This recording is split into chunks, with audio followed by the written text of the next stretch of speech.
Good evening, councillors, officers and our viewers live streaming tonight's meeting. My name is Councillor Suzanne Newton. I'm the Mayor of Darebin City Council and the chairperson of tonight's special meeting.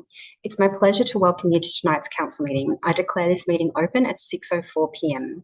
This meeting is being held virtually and is available for the public to watch via the live stream link on council's webpage. This special council meeting has been called to consider the following items. Number one, item to be tabled, determination and statement of reasons for decision of the arbiter in the matter of Newton and Demetriadis. Number two, Reservoir Leisure Center, RLC. Number three, aged care assessment. Number four, Reservoir Boat House. Number five, Economic Forum. Number six, Darebin Council Service Delivery. Number seven, Placemaking. Number eight, waiving licensing fees for sporting clubs. Number nine, Local Newspaper Archive. Number 10, JCMP Female Friendly Facilities. Number 11, Fairfield Village Multicultural Festival. Number 12, Housing for a Darebin Community Member. And 13 is a confidential item, the Commonwealth Single Assessment Tender Update. So we'll go into confidential for that item. Pursuant to section 1.136 of the governance rules, and with the council for present and unanimously agreed to deal with another matter, only the business specified in the notice calling this meeting is to be transacted. Any discussions related to confidential item information under section 3.1 of the Local Government Act 2020 will require council to move into camera pursuant to section 66(2). Councillors, may I remind you of the virtual meeting guidelines as follows. Please leave your camera on and please remain on mute unless you wish to speak. If you wish to speak or ask a question, please raise your hand physically and leave it raised until you have my attention. When voting, please leave your hand raised until I've called the vote. And note, there is no chat facility available between participants in the Zoom meeting. I would first like to start by acknowledging the traditional owners, the Wurundjeri Woi-wurrung people, the traditional owners of this land, and pay my respects to elders past and present and recognise their continuing connection to land, water and culture. Item one is membership. I would like to introduce the councillors and senior staff who are with us this evening. Councillor Tim Lawrence, the Deputy Mayor, Councillor Emily Demetriadis, Councillor Gaetano Greco, Councillor Tom Hannon, Councillor Trent McCarthy, Councillor Lena Messina, Councillor Susan Rennie, and Councillor Julie Williams. And our officers in attendance tonight are Peter Smith, the CEO, Kylie Bennett, the General Manager of Community, Carolyn Busson, the General Manager Customer and Corporate, Rachel Olivier, the General Manager Operations and Capital, Vanessa Petrie, the General Manager City Sustainability and Strategy, and Enna Jampiccolo, the Manager Governance and Communications. Item two is apologies, and there are no apologies tonight. Item three is disclosures of conflicts of interest. Councillors and officers, are there any conflicts of interests or interest to declare?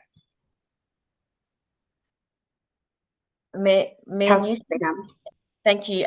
Mayor Newton, I'd like to declare a conflict of interest on item number 6.2, aged care assessment, and the item tabled confidential in tonight's meeting.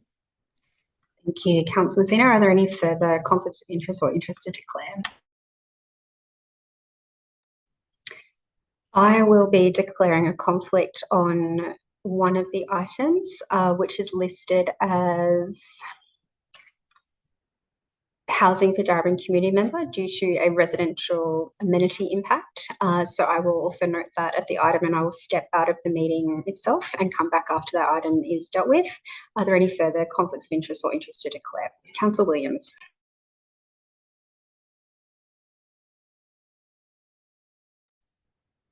In reference to the resident, I'd like to declare a conflict if they're going to mention the agency that was involved, as I have a family member who's actually involved in that agency. Thank you, Councillor Williams. Any further conflicts of interest or interest to declare? No. Okay, so we will move on to the next item, which is item 4, Council's occupational health and safety responsibilities. Council has an occupational health and safety responsibility to ensure anyone attending tonight's meeting feels safe, both physically and emotionally. I would like to remind everyone in attendance to be respectful of each other, and as outlined in our governance rules, please note that councillors or any other person who addresses the meeting must do so in a courteous and respectful manner and must take direction from the chairperson whenever called on to do so. We will now go on to items 5, items to be tabled. So I'm just reading this one out. It's 5.1, determination and statement of reasons for the decision of the arbiter in the matter of Newton and Demetriadis. I wish to advise that by virtue of the council meeting being formally opened tonight, in accordance with section 1474 of the Local Government Act 2020, the Arbiter's decision and statement of reasons on the matter of an application by Councillor Suzanne Newton concerning Councillor Emily Dimitriadis is tabled and will be recorded in the minutes of the meeting. The item is for tabling to council only and no comment or debate is required. So we'll go straight on to item 6, consideration of items. We have item 6.1, Reservoir Leisure Center. Councillor Greco, do you wish to move this motion?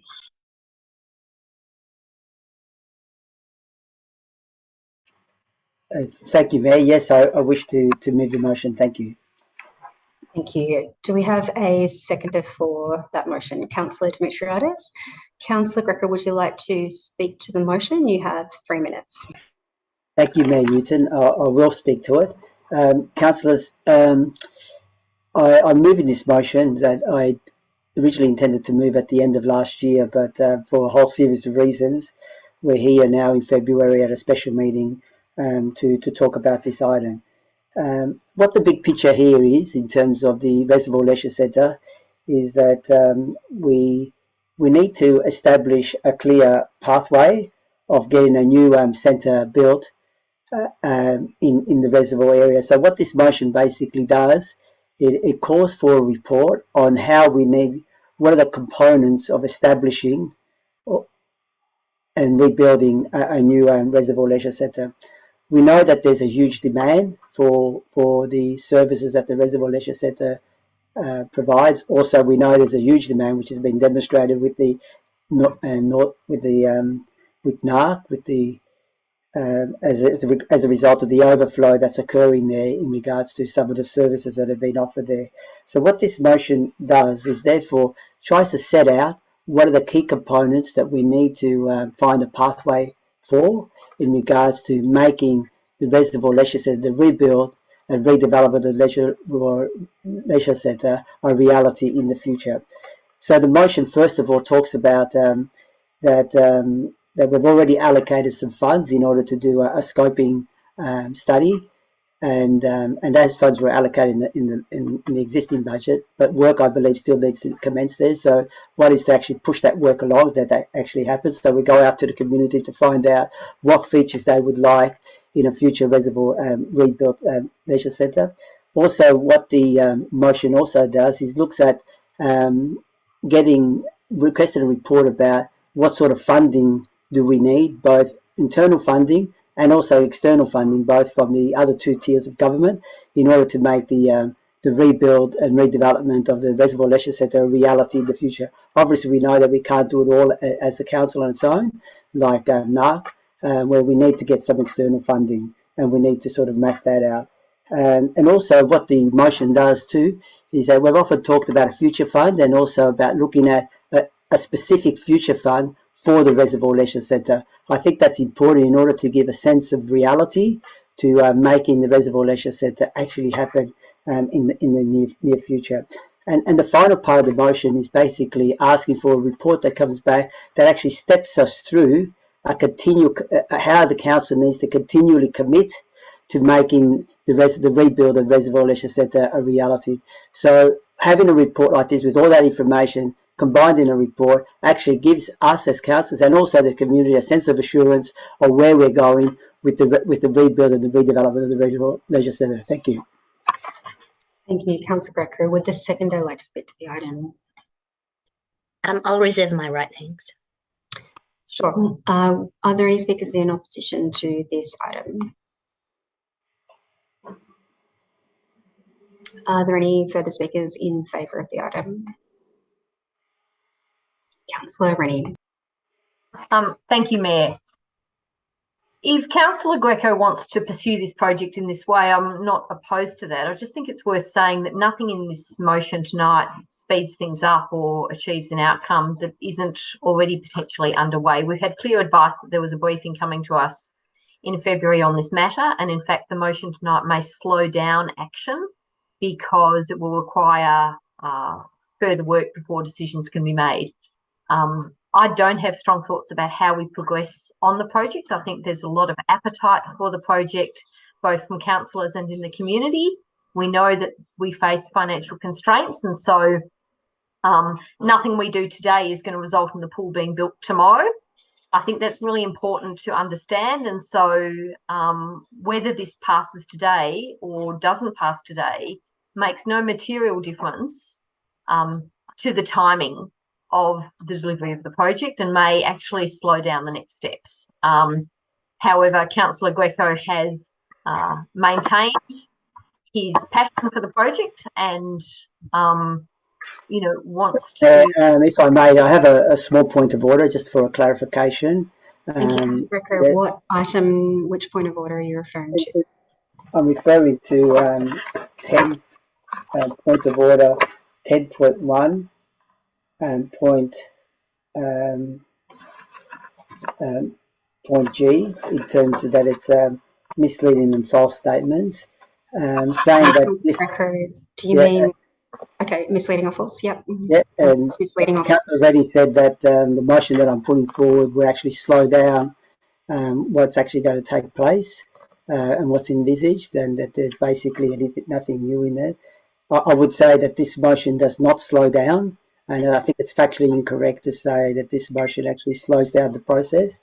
And I would just like Councillor Rennie again to withdraw that statement. I understand her intent. Thank you, Councillor Greco. Yep, I understand. But to withdraw that that statement. Councillor Rennie, do you wish to withdraw the statement? Sure, Mayor, that's fine. The point I'm making is that this doesn't guarantee an outcome any faster than where we were moving, and in fact, the briefing that we were going to have held in coming weeks is unlikely to or will no longer proceed if this happens tonight. So I was keen to listen to that briefing, to receive advice from our staff. I think that's, in my opinion, what would result in the best outcome. However, given Councillor Greco's passion, if he feels this is the best course of action, then far be it from me to stand in his way. Thank you. Thank you, Councillor Rennie. Are there any speakers in opposition to the motion? Are there any further speakers in support of the motion? Councillor Lawrence.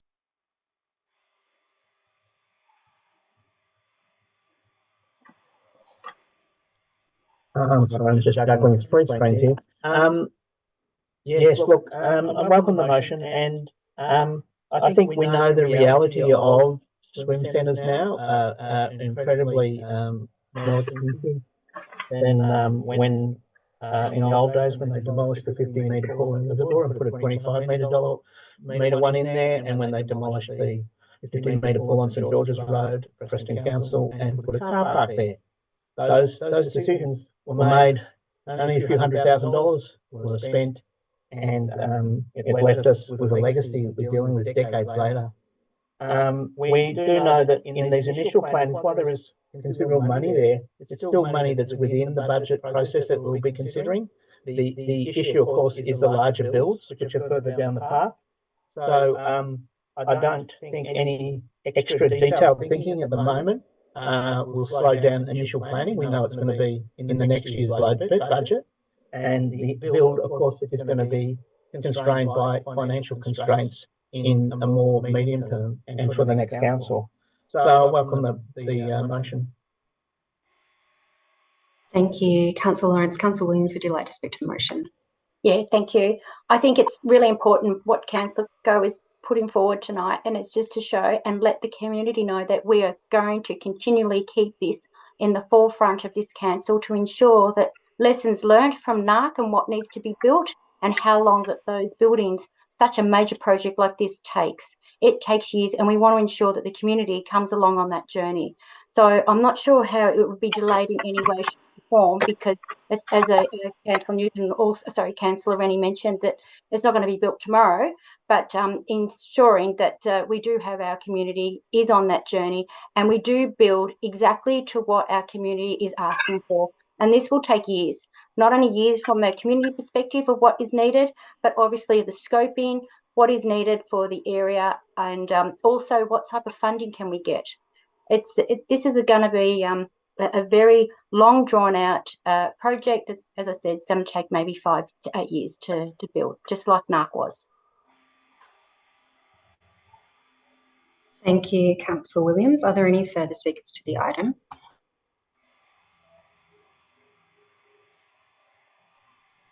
No. Councillor Dimitriadis, would you like to speak to the item? Yes, thank you. Firstly, I wanted to state that I think this is a really important motion because I believe Darebin should be committing to completely rebuilding Reservoir Leisure Center, including a 50-metre pool for all people, including migrants, which may not have been adequately considered previously. So I think that... I'd like to withdraw that statement.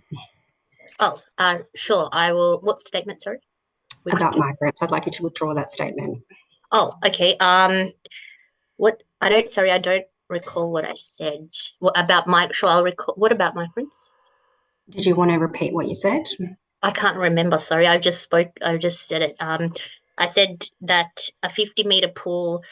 We need to completely rebuild Reservoir Leisure Center with a 50-metre pool for all people. Sure. I think. Oh, yes, I said including migrant. Thank you. That's fine. Okay. Go ahead. So I believe this motion is important and it does make a difference to the outcome of what's occurring here because, as Councillor Greco mentioned, this was actually in the agenda from last year, which wasn't heard. So if we had heard it earlier, it would have come to a February briefing with a lot more information and we would have got the report as well. So I think it's important that this goes ahead and we try and speed up this process as quick as possible. I think Darebin seriously needs to consider about rebuilding Reservoir Leisure Centre as we've done with NARC, which has turned out to be a great success for everybody in the community.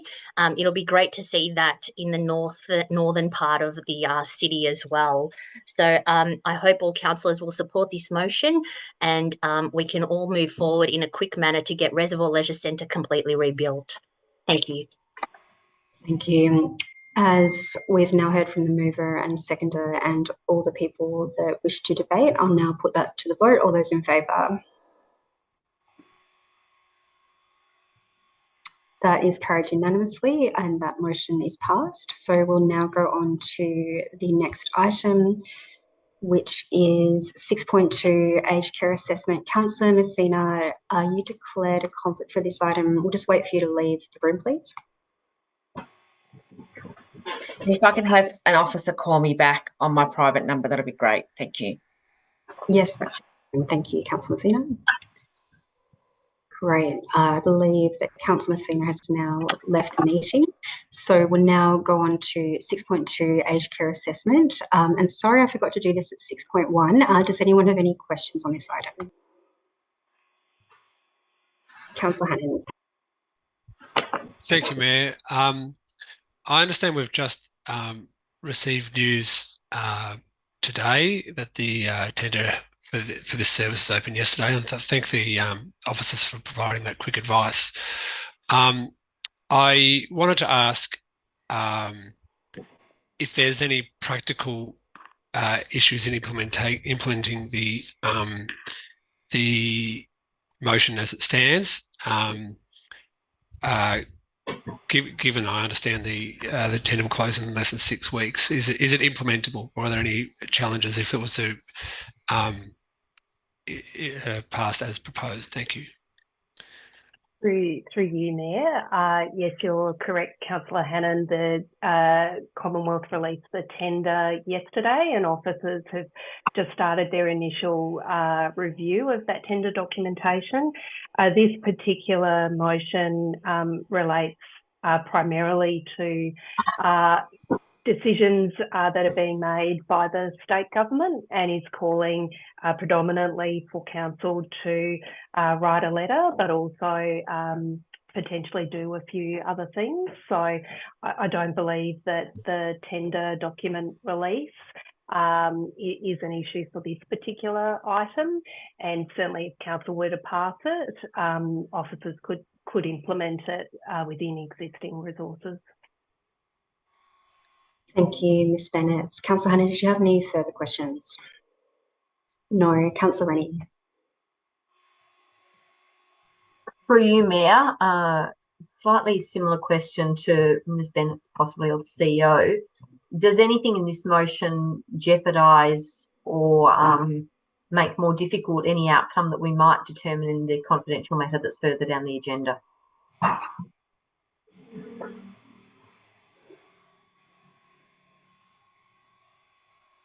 Through you, Mayor, Kylie may add to this, but I think the answer is no, unless Kylie says differently, but you might ask questions in the confidential items where we can give more fulsome answers.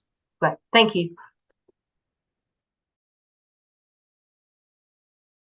Thank you. Ms. Bennett, did you want to add anything to that? No, I don't have anything further to add. Thank you. Councillor Rennie, did you have any further questions? No, thank you, Mayor. Thank you. Are there any further questions on this item? No. Okay. Councillor Greco, I understand you have an alternative motion that you wanted to put up compared to what was published. Yes, I think the officers have helped me to draft that, particularly in light of the new information that has come through. We needed to update the motion. Thank you. We'll just get that on screen. Councillor Greco, is that your alternative motion? From what I can see, yes. Thank you. Councillors, do we have a seconder for that item? Councillor Dimitriadis. Thank you. Councillor Greco, you have 3 minutes as the mover of this item to speak. Go ahead. Well, thank you, Mayor Newton. Well, councillors, the main reason I'm raising this item because the central issue here is the increase in privatisation of aged care assessment services and aged care services in general. So what we've seen and what's also been reported in the 2020 COAG meeting that was also expressed there in a COAG report that there was concern that the federal government is increasingly moving towards a model of privatisation as against the existing that we have, the model that we have now. The streamlined assessment system that the federal government is introducing, in principle, there's nothing wrong with that. Where the issue is that the government's using a pure market model in terms of the future players that will be have access to bidding in relation to providing assessment services. So what this motion basically does is that it highlights that issue of the increasing level of privatisation in this space. Also, what the motion does is that it seeks to protect public funding for local government to run assessment services under the new streamlined system. At the moment, as been mentioned by our officers, councils will now have to compete in the open market and no longer have guaranteed funding in relation to assessment services, which puts councils at an enormous disadvantage in relation to other market players. So what this motion is actually seeking of the federal and state governments is to ensure that there is a funding stream for state governments. Why that's important?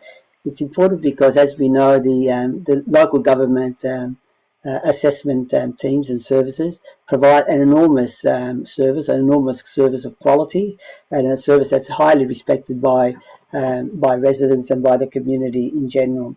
We run that service in the city of Darebin under government funding, and it's a highly respected service and very efficient and a very humane service. Also, we have a very dedicated team, very professional, dedicated team in the city of Darebin that runs that service. And obviously, we would like to see that continue in the future, but that would require some direct funding from the federal government in maintaining some public funds for councils to continue to run that service.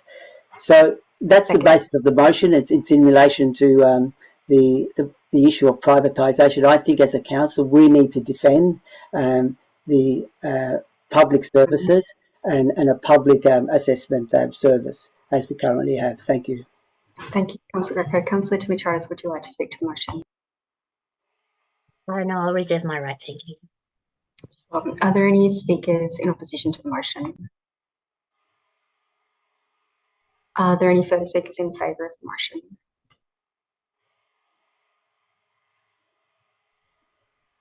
Councillors, last opportunity. Okay, Councillor Dimitris, I'll go back to you. No, I have nothing further to add. Thank you. Councillors, as we have no further speakers, I'll put that item to the vote. All those in favour? That is carried unanimously. Staff, can we please get Councillor Messina back in the meeting, and I will just pause the meeting until she is back online.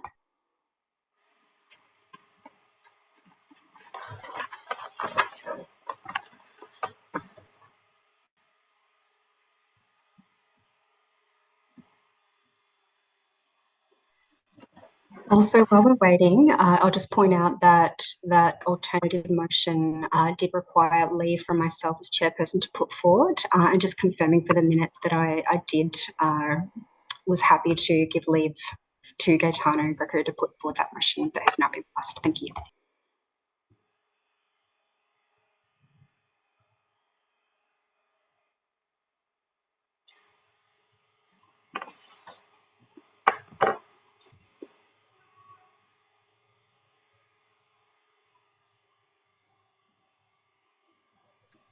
Councillor Messina, can we get your video on, please?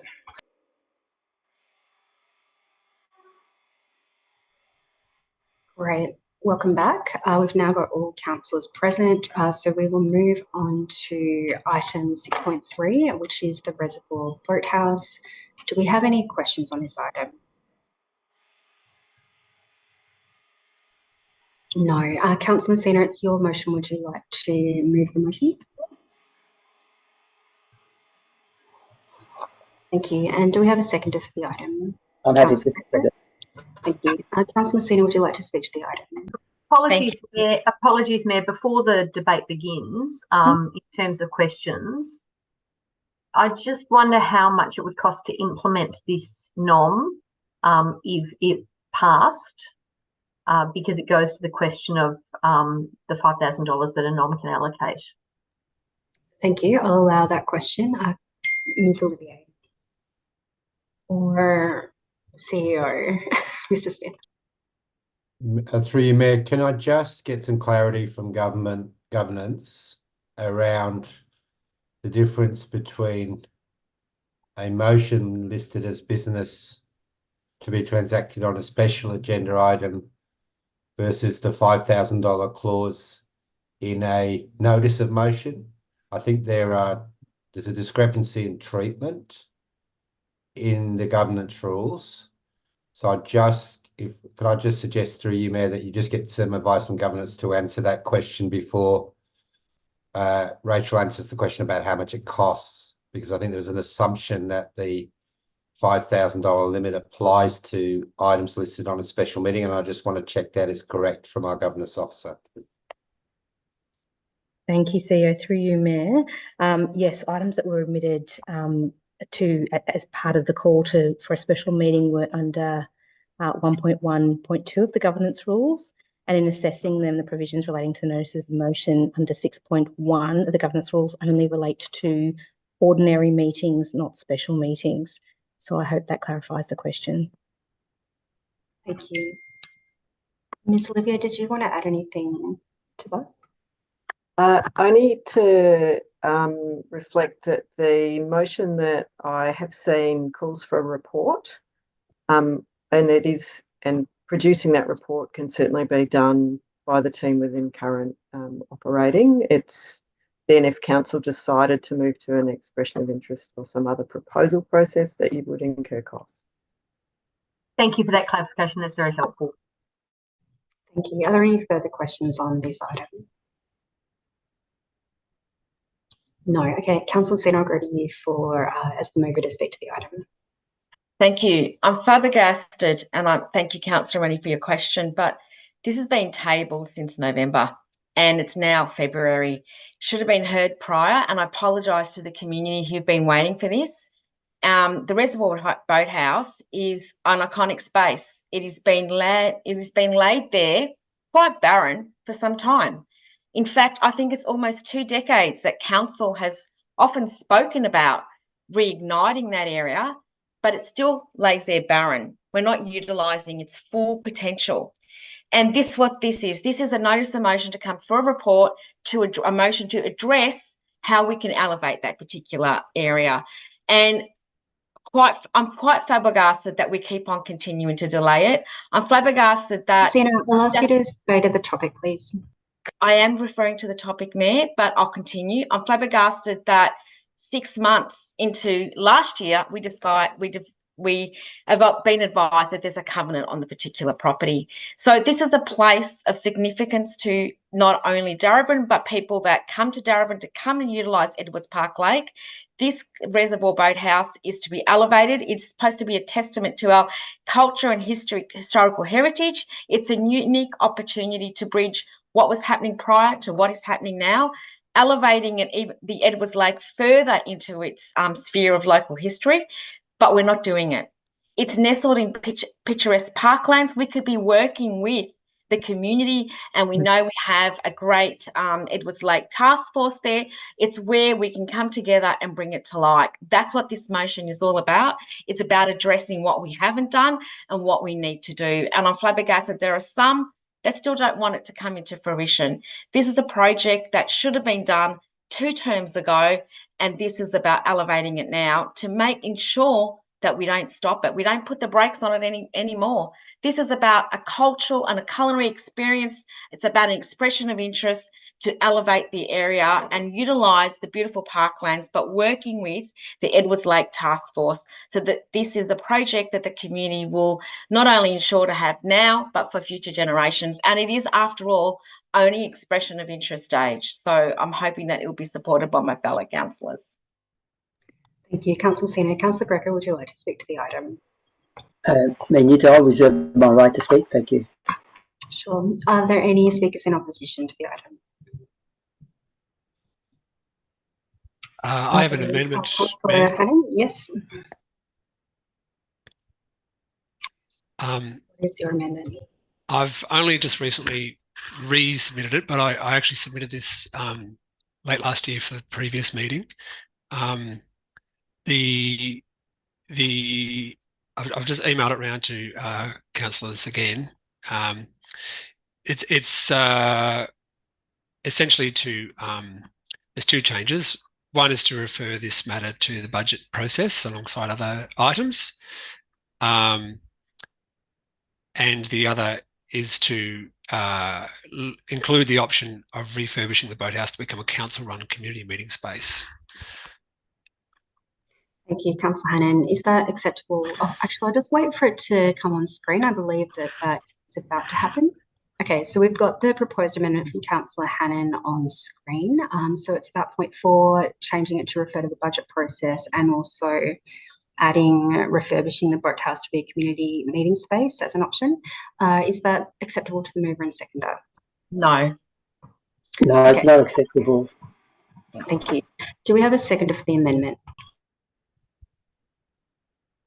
Councillor McCarthy. Councillor Hannon, would you like to speak to your amendment?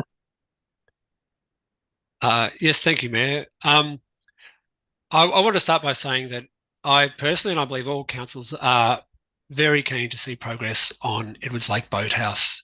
It's something that's in the council plan. It's something that I believe that plan was consensus agreed to. It's something that we've been watching and,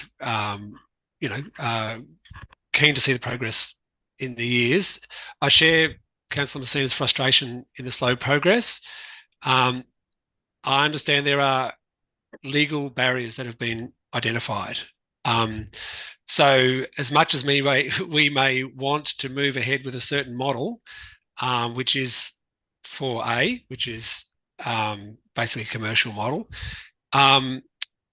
we can't change the law. So I understand and I appreciate staff advice that they are pushing forward with legal advice, legal options as much as possible. I would, I commend that and I support that, to use whatever resources we have available to explore and extinguish those legal options as far as possible. The fact is, we can't change the law. So we could potentially be sitting in the same situation for years down the track with no progress, and still just saying make it happen, and we're blocked. We need to look at other options. As with all community facilities, you know, we want to get maximum community value out of that, whether it's under a commercial arrangement or whether it's a council run. You know, there's multiple ways to get benefit out of that facility. Another point about referring to this to the budget process, rather than making, you know, calling for a report right now, you may hear me saying this about other items on the agenda tonight. There are a number of outstanding items from our council plan. There are ones that I feel dearly about and passionate about. For one reason or another, they've been delayed. This is not it's not good governance to say, let's, you know, one by one, try to put things forward, put them up first. The way to do this is holistically with all councillors as part of the annual budget process, with a series of workshops and advice, working through the issues together. We come up with a joint prioritisation process. I just want to reassure all councillors and all members of the public, this is a priority. It's not falling off the priority list. However, it's like all items in the plan that haven't been delivered yet. They need to be part of a joint reprioritisation process. Thank you. Thank you, Councillor Hannan. Councillor McCarthy, would you like to speak to the amendment? Thanks, Mayor. And look, I support everything that Councillor Hannan has said. I probably just want to emphasise, and I really would encourage councillors to keep an open mind about what is the best possible outcome, because we often hear from communities, both local communities, arts communities, cultural communities, about the desire to have meaningful spaces in beautiful environments, and this certainly ticks both of those boxes. So I don't want us to rush down the path of just chasing the dollars through a commercial arrangement as the only option, when in fact there is the opportunity here for us to explore a great outcome for community, and actually to give our community the chance to let us know what they'd like to see.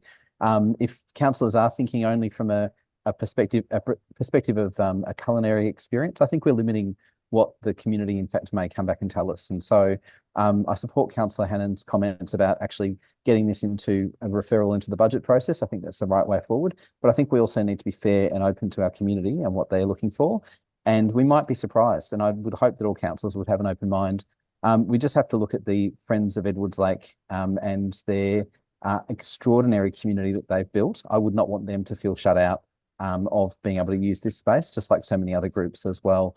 And imagine the extraordinary amount of community involvement that we could generate around the protection of Edwards Lake, obviously the wonderful wildlife that so many people have flocked to be part of and support and champion. But I think also critically, groups that would never have an opportunity to engage in that space because there is no meeting space there that they can access at the moment that's appropriate. So I'm urging councillors to support the amendment, keep an open mind about this, don't shut our community out at the first gate, and let's see what comes back through the process. Thank you, Councillor McCarthy. Would anyone like to speak in opposition to the amendment? Councillor Seaton. Thank you. I've heard what Councillor McCarthy has said and Councillor Hannan. I partially agree, but we know the economic situation, not only Darebin Council's at, but also all other councils. We have so much in the budget to address what's out there in the community that we need to do. Number one, we have lots of empty community spaces in Darebin that are not being utilised, especially in the reservoir area, that have not been utilised to its full potential, that should be utilised to its full potential. Who's to say the expression of interest from a commercial perspective isn't to work with the Edward Lakes Friends of Edward Lakes? Who's to say that they're not going to provide a community space for community members to attend? You are just putting and pigeonholing to say that that's what the commercial enterprise is. Commercial enterprise can be many things, and what we're doing is narrowing it down to only one. So we need to, and I can see the visual comments from you, Mayor. Please be neutral with your visual commentary, by the way. So that's what yeah, we can see it. What you're referring to. Yeah, sorry, I don't know referring to. Yeah. So just in relation to that, I think we need to not be narrow-minded, and we need to bring the whole community on board and not just make assumptions. Thank you, Councillor Messina. Would anyone like to speak in favour of the amendment?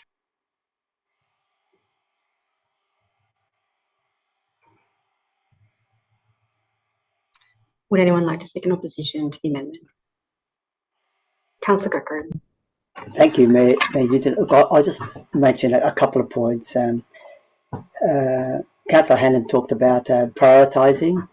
Look, I can assure councillors that not only has this dropped off this council plan, it's actually probably dropped off 4 or 5 council plans, because this stretches about 20, 25 years in terms of looking at the boathouse. It's probably been in every council plan. I know that it's been in every council plan that I've been involved with at the council, which are 4 council plans and probably 1 council plan even before my time. So it's a top priority. It's always dropped off. It's always left to the end, and then it always sort of goes to the never land in terms of actually getting actioned. So in terms of priority, we've got to put that in that sort of perspective. In terms of what could be done there, there have been numerous times that the council has actually surveyed the community about what they would like to see happen at the boathouse. There have been a number of surveys that have been done, even surveys before many of the councillors currently on council now are aware of. And what seems to come out on top in relation to those surveys, that people would like to see a place there where they could purchase drinks, purchase food, and have some sort of kiosk, some sort of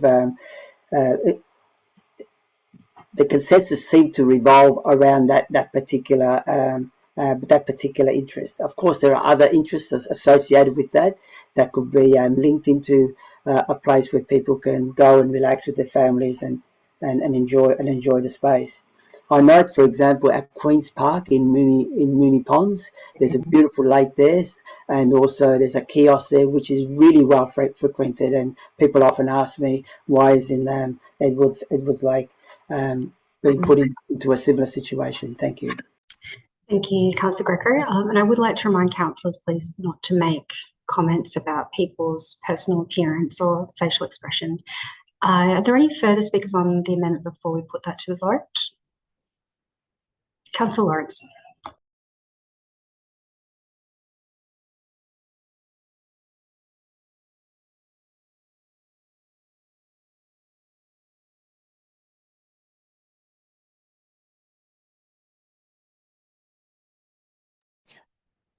Sorry, I've had a few adjustments from IT here. So yeah, look, I see the amendments as constructive. They're moving on from the cycle of reports. We've had a cycle of reports around the boathouse. I'm very familiar with the inside the boathouse, the constraints of the space, the constraints of the atmosphere, the constraints of the construction to turn it into a cafe or anything. It was built for purpose as a low area for long boats to put underneath. It's got a huge potential for an outdoor area, but that's all going to have to be reconstructed. It's gone to a number of unsuccessful commercial tenders in the past for a similar thing of licensed restaurant, licensed food, etc. So it is a structure that needs to be completely transformed for any of the purposes we've been talking about. And we also may find our modern standards of community rooms would also require capital expenditure. It doesn't hurt to talk to the community about both options.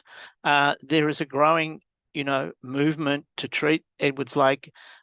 Originally Edwards Lake is like a celebration place for working families and migrants, and that's why we still have the wine. You can have the wine there, and people bring and have their own fiestas there. Amazing events, amazing music, amazing things happen all the time in the whole lake. And of course, there's a boathouse where things happen with live music and everything. So it's not like it's a dead area, but that area is underutilized. It will need to be transformed. We should have a closed mind, whether it's an environmental community room or whether it's part of the ongoing Festival of Food of Darebin.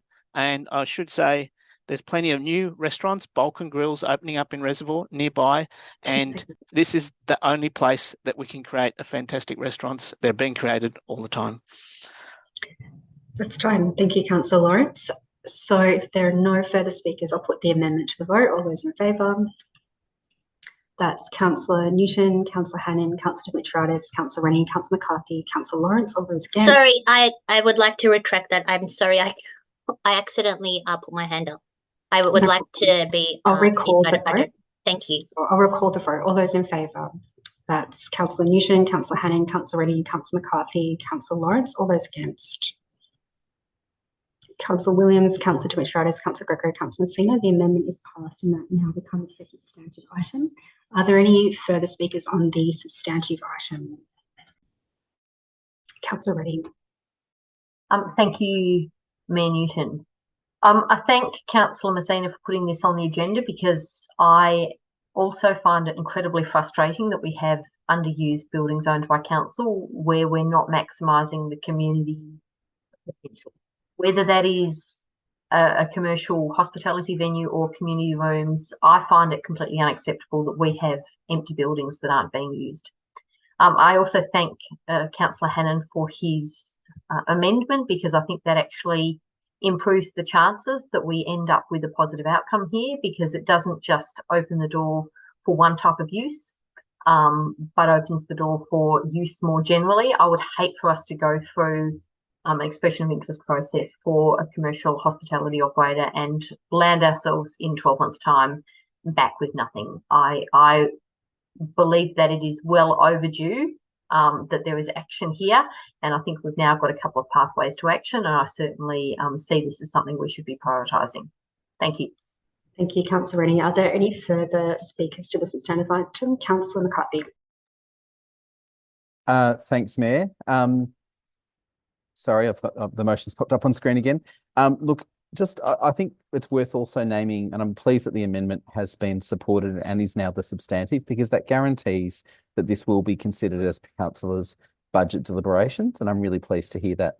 But what I'm also pleased about is us keeping an open mind, but also being open to a third option, which Councillor Lawrence sort of, I think, alluded to, which is that there are commercial operations in the area, but there are also different types of operations that might be interested in this site that delivers both community benefit, but is also viable from a financial point of view. And that is looking at opportunities such as social enterprises, charitable organisations that may have a social component or a commercial component that they wish to explore and test and try here. So I think we should keep an open mind to the different types of models. They're not all commercial or profit driven. Some of them actually can deliver employment pathways and outcomes for people. What a wonderful place for this for an organisation to bring people, to create hospitality opportunities, to create community opportunities, but also to create some entry-level employment opportunities. And that's consistent with what this council has said it's about when it comes to using its assets, using its procurement,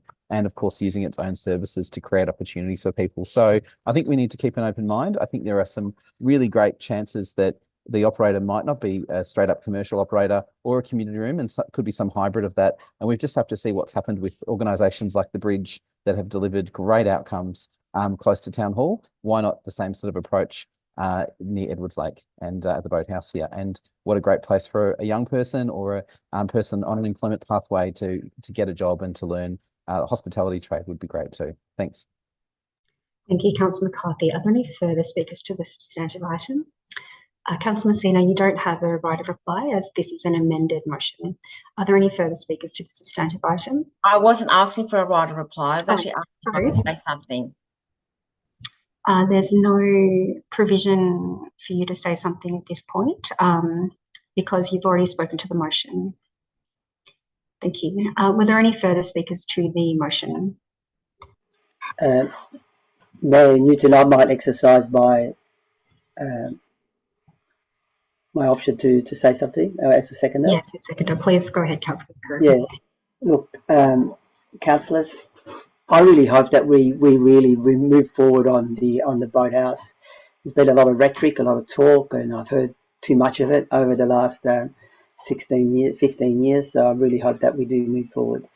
I'm open also to the broader options, and that's never been excluded from my checklist in terms of what happens with the boathouse. As long as something does happen, because we often talk and talk and talk, but then nothing actually ever gets concluded. My concerns with point 4 of the motion, that the amended motion, is that this sets it now to the budget process, and then to the budget process, therefore it sets it to the 2025-26 financial year. What the original motion was trying to do was actually trying to get a report now about how we could move this forward, so that instead of waiting for the covenant issue to be sorted out, is to concurrently look at the covenant issue as we currently are, but also to go out and explore some expressions of interest like that we could move much more quickly than what we're currently moving. Unfortunately, this motion, which I will be supporting because I want to see something happen, unfortunately this motion just brings it into the budget process when we could have got a report in the next month or two about how we can actually move this before the 30th of June this year. Unfortunately, that's not going to happen now, and that was one of the reasons why I didn't support the amended motion. But notwithstanding all that, I want to see movement on this, and if councillors are true to their rhetoric, let's get some movement on it. Thank you, Councillor Greco. Councillor Williams, can I just check, are you okay to continue on the meeting, or do we need to adjourn? You're okay. All right, thank you. Just checking that you're on screen. So Councillor Greco as seconder has closed the debate. So we'll now put this substantive item to the vote. All those in favour? That is carried unanimously. Thank you, councillors. So we will now move on to the next item. So I'll just go back to the running sheet. That is 6.4 Economic Forum. Are there any questions on this item? No. Councillor Zena, this is your item. Would you like to move it?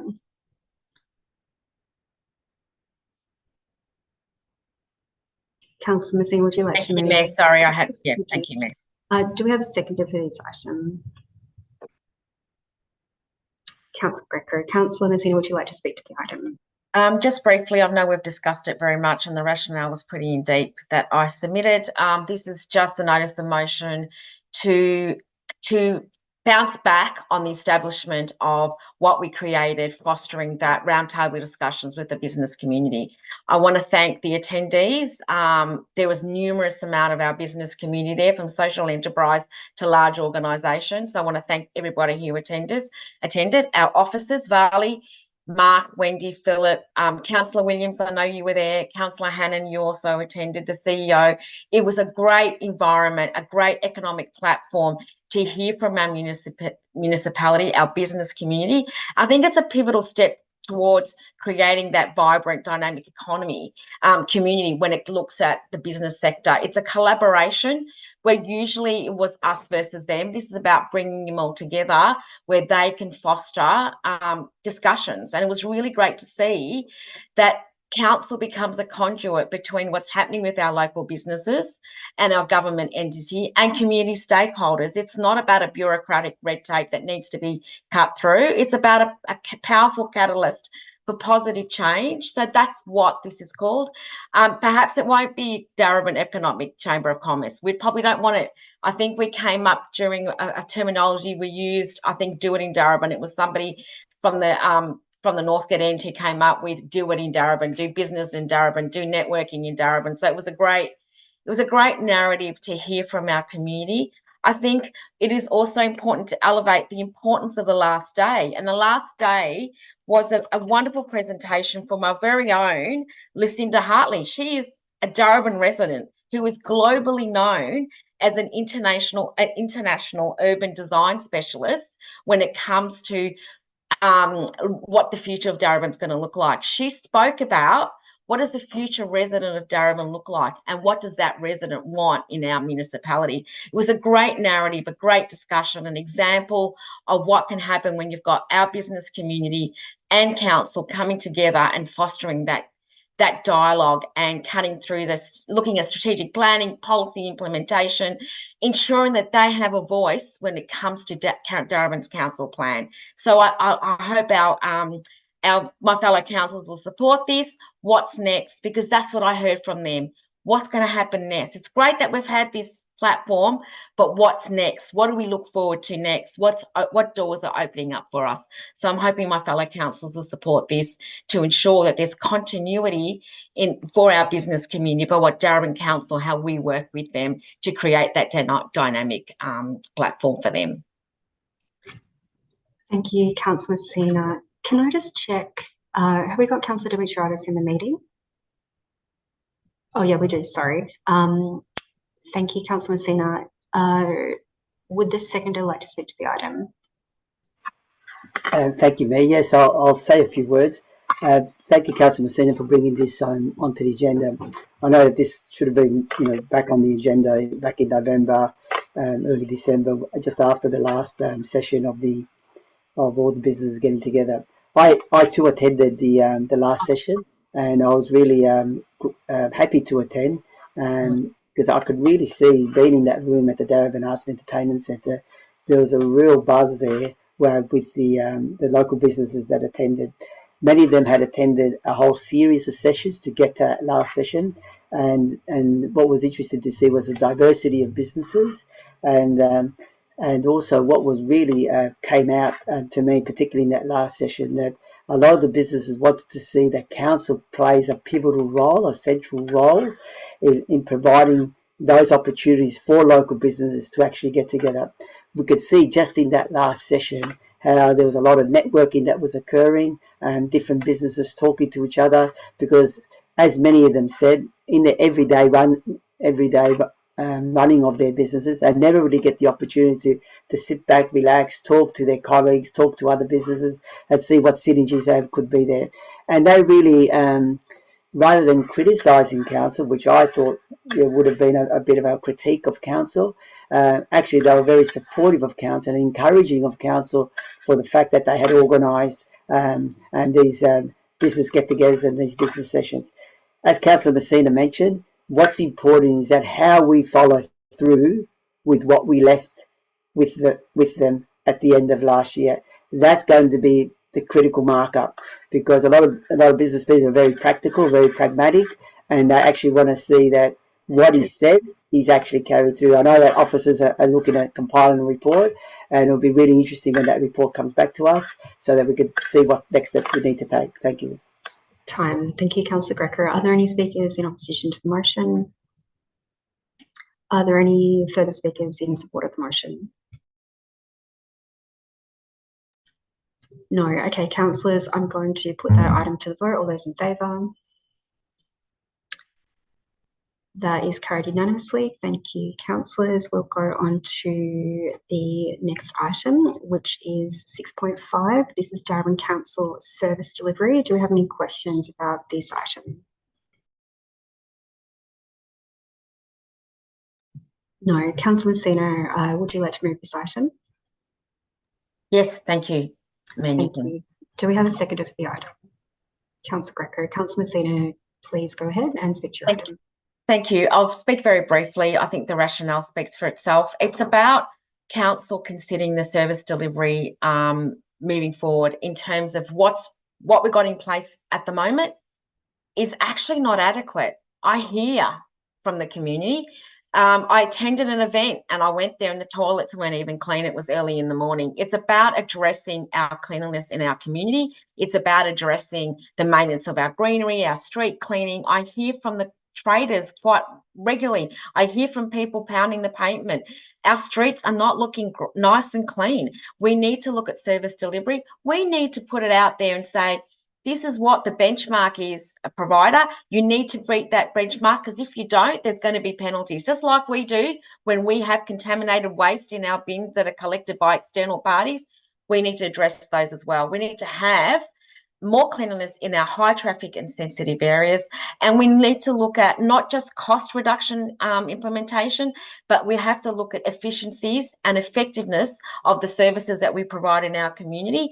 And it's about a collaboration. And let's look at local laws, because we've got areas that are not being maintained by people that own particular properties. So it's about identifying, number one, that area, but also looking at identifying possible cost savings within our community that look at that environmental impacts as well. So it's about coming together and bringing it all forward so that cleanliness and the frequency of the cleanliness, not only about cost savings, but about having others, what's the word I'm looking for, accountable for not keeping up the optimum standards that they should be.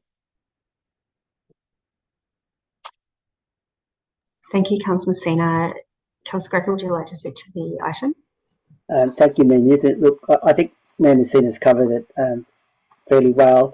The only thing that I would say is that just the other day I was having a conversation with a resident, a local resident who's been, who knows a lot about local government. They were in Mildura, for the holiday period, and what they noticed in Mildura compared to Darebin, or maybe not only Darebin, but some of the other municipalities around us, that in Mildura there was a sense of that the city was being looked after. That's what they expressed to me, and something that they said, didn't totally agree with them, but they said that Darebin is not in that space at the moment, and that it ought to move more and more into that space. And so it's really coincidental that we're talking about this motion now after I had that conversation with the resident. Look, I strongly believe, and I've mentioned this to other councillors and even to the CEO too in the past, that we need a bit of a strategy of how we get back to basics. About cleaning up the city, making sure that that we deliver adequate services, and also in terms of lifting our performance in regards to how we do that. It's important because not only does the city therefore present itself better, but it's also, for me, it's very important in order to build that community confidence, because it's very easy for local governments particularly to lose that community confidence, sometimes unfairly. And I think a way of trying to rebuild that community confidence to bring it to a higher level is to have sort of a bit of a campaign of going back to basics.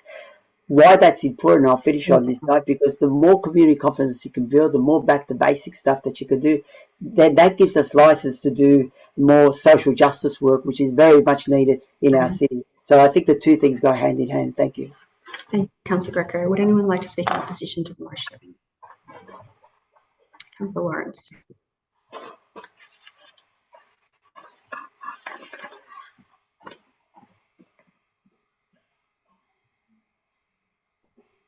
Sorry, I wanted to speak in favour of the motion.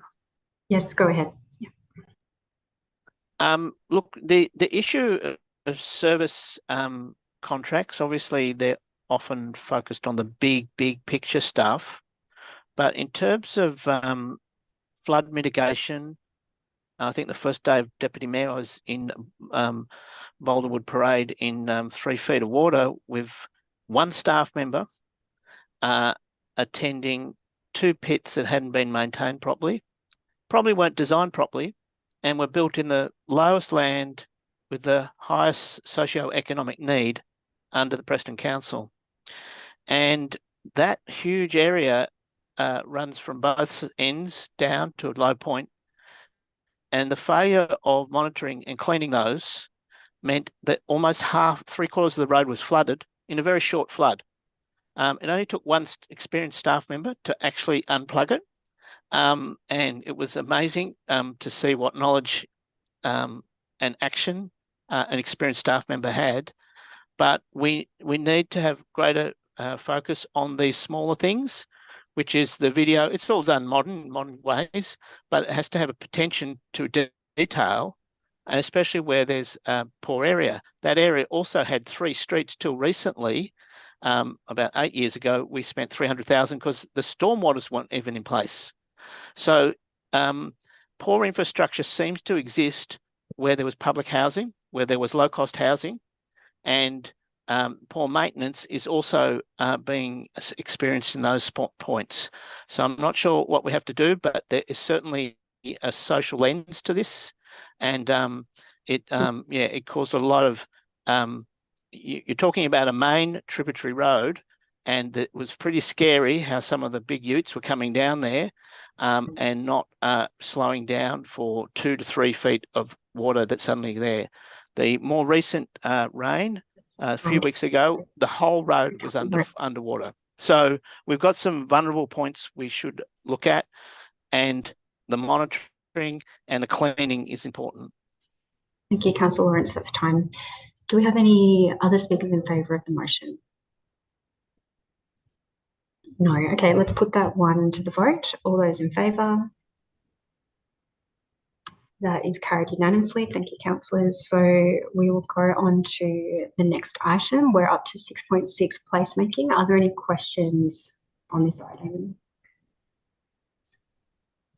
No. Councillor Messina, would you like to move the motion? Sorry, one sec. Councillor McCarthy. Sorry, Mayor, can we just have the latest version of this motion up on screen, please? Because I did have a question, which was just about the suburbs that weren't listed in the motion, and yes, thank you. Just wanting to understand why some suburbs, particularly our. Yep, I'm happy to answer those. If sorry, Councillor Messina, we're just getting that up on screen. So. Sorry, let's have a look. So are there suburbs? Can it be enlarged? Can the type be enlarged a bit? I think so. Mayor, I can see that the reference to individual suburbs has been removed now. So if that's the case, I'm not worried about that concern. I was worried about the exclusion of some areas in this, but that's no longer the case, it appears. Thank you. Councillor Messina, do you have a question?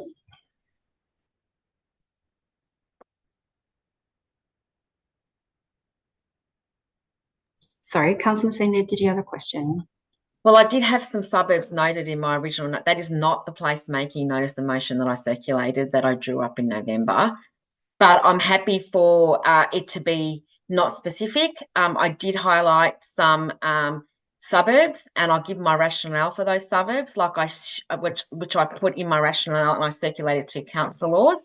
The areas I chose were. Sorry. So, are you entering debate? Yes, I am. Yes. You are? Okay, sure. So we'll go to Councillor Messina as the mover of the item. And did I get a seconder for that? Councillor Rennie, thank you. So Councillor Messina, please go ahead with your debate. Thank you, Mayor Newton. I did highlight some areas and some suburbs, and one of the suburbs was Reservoir, the other suburb was Fairfield, and the other one was Preston. The reason why I chose those particular suburbs, because I spoke to the CEO in relation to where can we get the best leverage of what's actually happening now, what's going to happen, so we can get some quick wins. That's what the placemaking is all about. It is back to back and going through with Lucinda Hartley's. She said, what does the future of Darebin look like? What does the community think is going to happen in terms of placemaking activities? How do we elevate placemaking and bring the community along and address some wins in the municipality now? Those particular places, Reservoir was chosen because the Reservoir Revitalisation Board. That's why that area was chosen. Preston because of Preston Central and working with the traders there, and Fairfield equally. They're the quick wins. Now, I'll allow the CEO to address that in the future in terms of a workshop to explore those and accelerate the placemaking. We've got some experts at Darebin City Council that have placemaking experts. We've got people in the community that are global experts in the area.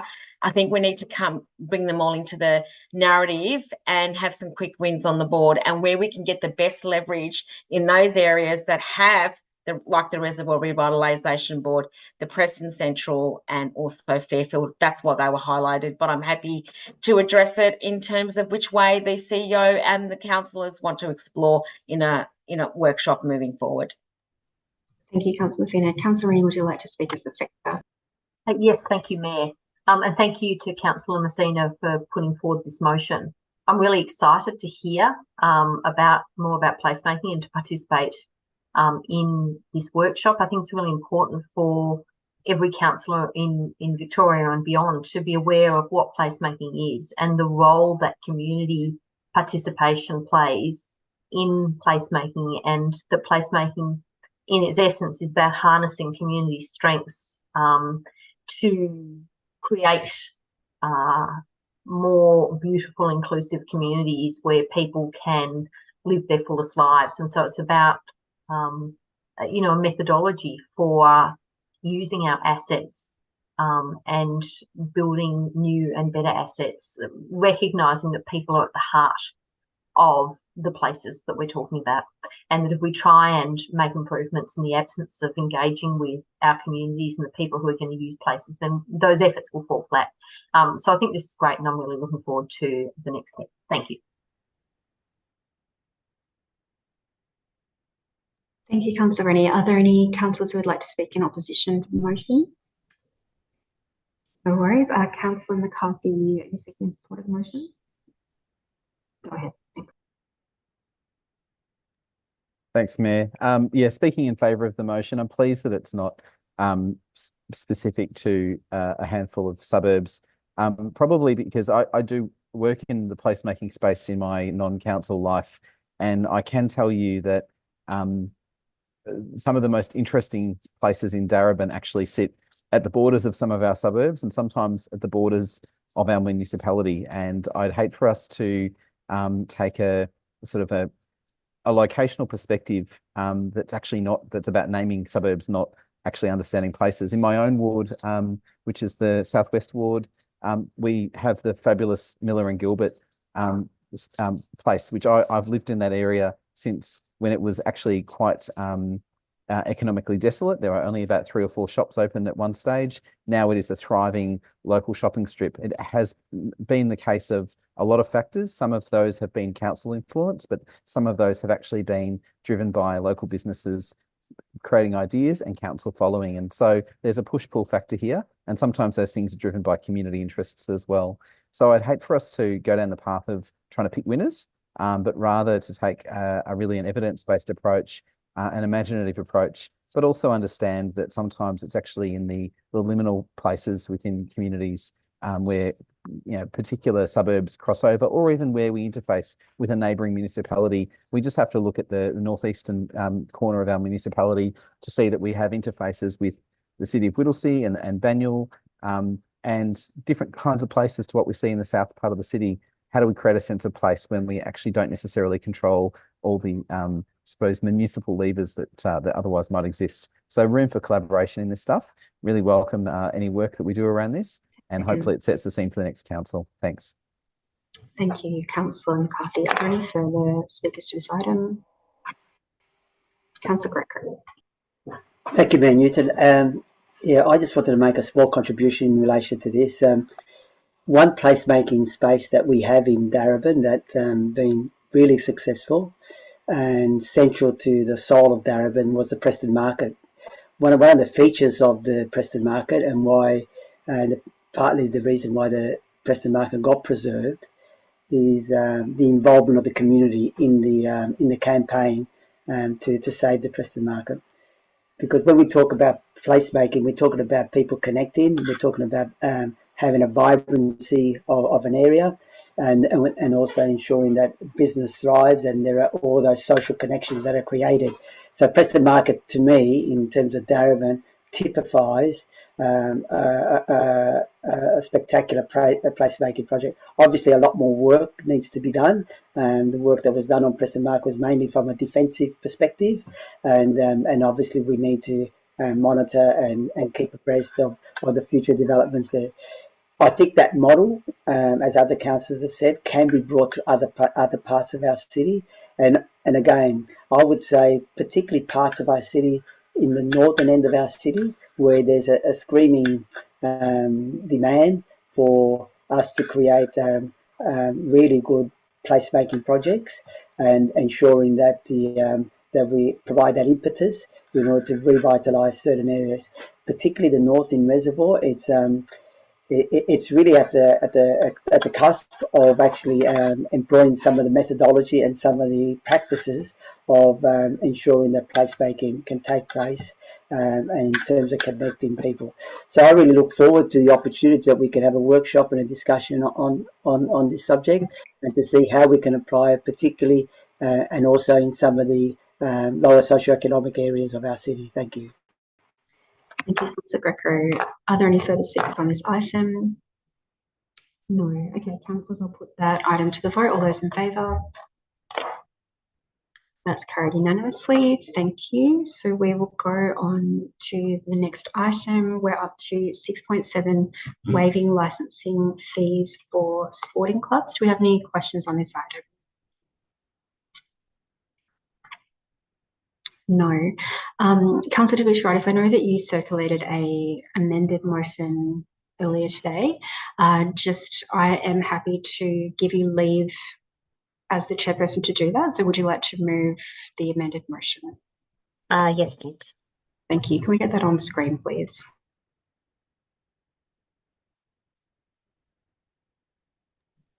Thank you. Is that your amended motion, Councillor Dimitriadis?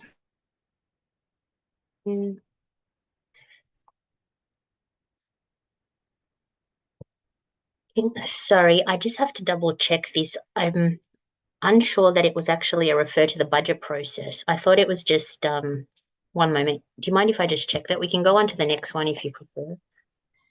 Oh yeah, there we go. Oh, because it's the wrong one. Yeah, that's right. Okay, sorry, it was the wrong one on the screen. Okay, so the one on the screen is what you're wanting to move as the alternative motion. Which changes the dates for April. Sure. Councillor Lawrence. Councillor Lawrence wanting to second the motion? Yes. Okay. Councillor Dimitriadis, would you like Excuse me, Mayor. Sorry. I'm sorry to interrupt. Just given this is just changed today, I understand. Could I ask a question on this? Yes, my question is, receiving a report in April 2024. How does that relate to the budget planning process? I guess my question is, I expect we'll be having a number of briefings before and after April. Generally, we're going to, community consultation May, final decision June. How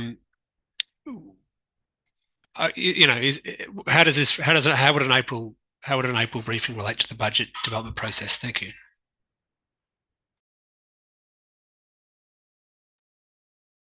Through you, Mayor, I can try and answer that. So in the normal budget process, I don't have the budget time frame in front of me, but in the normal budget process and the budget process we are planning, there is usually, first of all, we work through expenditure priorities, and then we're working through revenue in terms of fees and charges. So normally the fees and charges workshop is part of the budget process, but it would come later in the process, normally after we've worked through the expenditure side of it. So we'd look at all of the fees and charges and the capacity of the revenue generated from those fees and charges to pay for the expenditure items that councillors have prioritised. That's part of the budget process. Kylie might be able to help me here. She's put a camera on. In terms of timing, I believe we are going out for community consultation from memory on the whole budget in May. I think April, May. So this report would time in alongside that. So I'm assuming we may touch on fees and charges in the budget before the end of April meeting. But Kylie might be able to assist a little bit more. I'm just trying to answer the general question on the budget process timing for you. Thank you. Ms. Bennett, would you like to comment?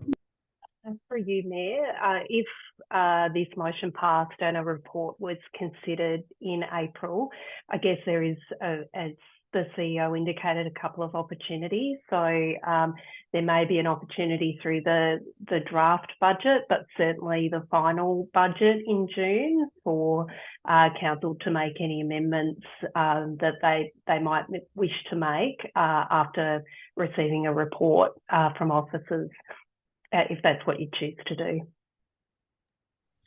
Thank you. Are there any, Councillor Hannon, do you have any further questions? No. Councillor McCarthy, do you have some questions? Look, it's probably just to understand the type of advice that officers may need to provide to us. So just wanting to understand this. Can I ask, in the advice that councillors would receive in relation to this proposal, so I'm not speaking about the merits of the proposal, would officers also be in a position to ensure that what are the integrity measures that would need to be put in place to ensure that this is actually genuinely approached and is not manipulated in any way. I want to make sure that we don't see people being basically used in a manipulative way by anyone. So I'm wanting to understand, does the time frame that's required give officers the time to come back to us with integrity measures to ensure that this is actually above board? Through you, Mayor. Well, officers haven't yet thought about how they might approach the report in detail because Council hasn't formally resolved to undertake the work and authorise us to do that work. Certainly governance measures, as you've described, or considerations would certainly be something that officers would consider and provide councillors with advice on as part of that report. We'd also obviously wanting to make sure that in any advice that we provide, that anything that you might wish to consider places the right amount of governance, but also the least amount of burden on sporting clubs. We understand sporting clubs work with volunteer committees. So obviously we'd want to be mindful of that and strike a balance between good governance, but also not creating onerous hardship to volunteer sporting clubs and committees. Thank you, Ms. Bennett. Councillor McCarthy, did you have any further questions? No, that's fine. Thanks, Mayor. Councillor Dimitris, did you have questions? Yes, I just wanted a bit of clarity around what was asked, because I don't quite realise what could potentially be the manipulative behaviour or manipulative actions that could occur by people. I didn't quite understand what Councillor McCarthy was referring to. Did you want to respond? I'm happy to give an example which might help, because I'm very supportive of the concept, but I'm aware in other municipalities and in other jurisdictions, there are instances where these sorts of initiatives have been put in place where people have been signed up on paper to say that they're participating, and that participation actually is not genuine or full. It's a name collection exercise to achieve a certain financial outcome. There's also instances in other locations in Australia and overseas of the exploitation of these sorts of arrangements where effectively players from one club that has a highly diverse membership are effectively poached or into another club. So there are instances where these things can be misused, and the people that suffer are actually the people that in fact we want to see more participation from. So it's really about making sure that if we set this up, we do it properly and ensure that we don't expose anyone in our community to being misused because of their demographic status. Thank you, Councillor McCarthy. Councillor Dimitris, did you have any further Sorry, I just wanted to clarify. Oh, so it's talking about manipulation by sporting clubs of the community. Okay, is that right? Sorry, I just or other entities as well, Councillor, not just sporting clubs, but there are other entities. I won't go into all the details. I think officers should be able to do research. I just want to make sure that we don't rush in to do something and inadvertently create an opportunity for exploitation. That's all. Thank you. Are there any further questions on the item? Councillor Lawrence. I did have a question. I just wanted to speak to the motion, but that's all. I'm happy to wait. Sorry, did you say you did have a question or you didn't have a question? No, I don't have a question. I was just sort of waiting to speak to the motion. That's all. Yeah, no problem. Councillor, so I think I'll close questions there. So Councillor Dimitris, did you want to speak to the motion? I'll keep this relatively short and sweet. As we know, local sporting clubs provide many benefits to the Darebin community, yet sporting clubs are required to pay council for the use of sporting pavilions and sporting grounds, despite many councils experiencing financial stress in trying to maintain the viability of their clubs. Further, as we are aware, there has consistently been low participation rates in sport by diverse groups such as women and girls, people from CALD backgrounds, people with a disability, people from socioeconomic disadvantaged backgrounds, LGBTIQA+ people, and First Nations peoples. Therefore, given that Darebin has committed to significantly improving participation rates of underrepresented groups in sport, I believe an opportunity exists for council to provide a strong financial incentive to sporting clubs by waiving their licensing fees if they can demonstrate increased participation rates of diverse groups. So in light of this, I raised this notice of motion today, which initially was to receive a report in February 2024 at the February 2024 council meeting, however, must now be deferred to the April 2024. So I raised this for council to receive a report about waiving the licensing fees of sporting clubs who can demonstrate in future years a significant increase in participation rates of women and girls, of people from a CALD background, people with a disability, people from socioeconomic disadvantaged background, LGBTIQA+ people, and First Nations people. Thank you. Thank you, Councillor Petratis. Councillor Lawrence, would you like to speak to the motion? Yes, look, I think it's very timely debate and focus for the council to have. We've moved out of the COVID period where sports and life was disrupted, where the council, facilities were abandoned, clubs are having to rebuild, and this is a chance to have a look at how we leverage our equity, our facilities to increase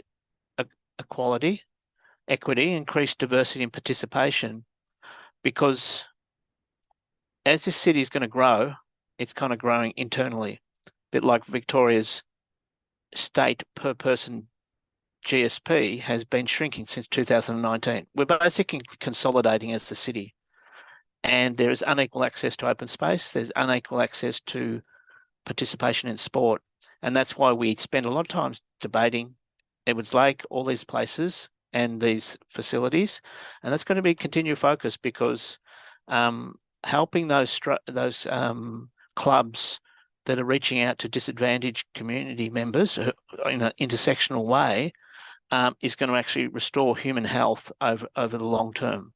So it's a very important debate and to have a look at. Thank you, Councillor Lawrence. Are there any councillors who wish to speak in opposition to the motion? Councillor Rennie. Sorry, Mayor, I don't wish to speak in opposition, but I would like to move an amendment which would replace the current point 4 with a point 4 that would read as follows. And it's actually similar to what came on screen a second ago.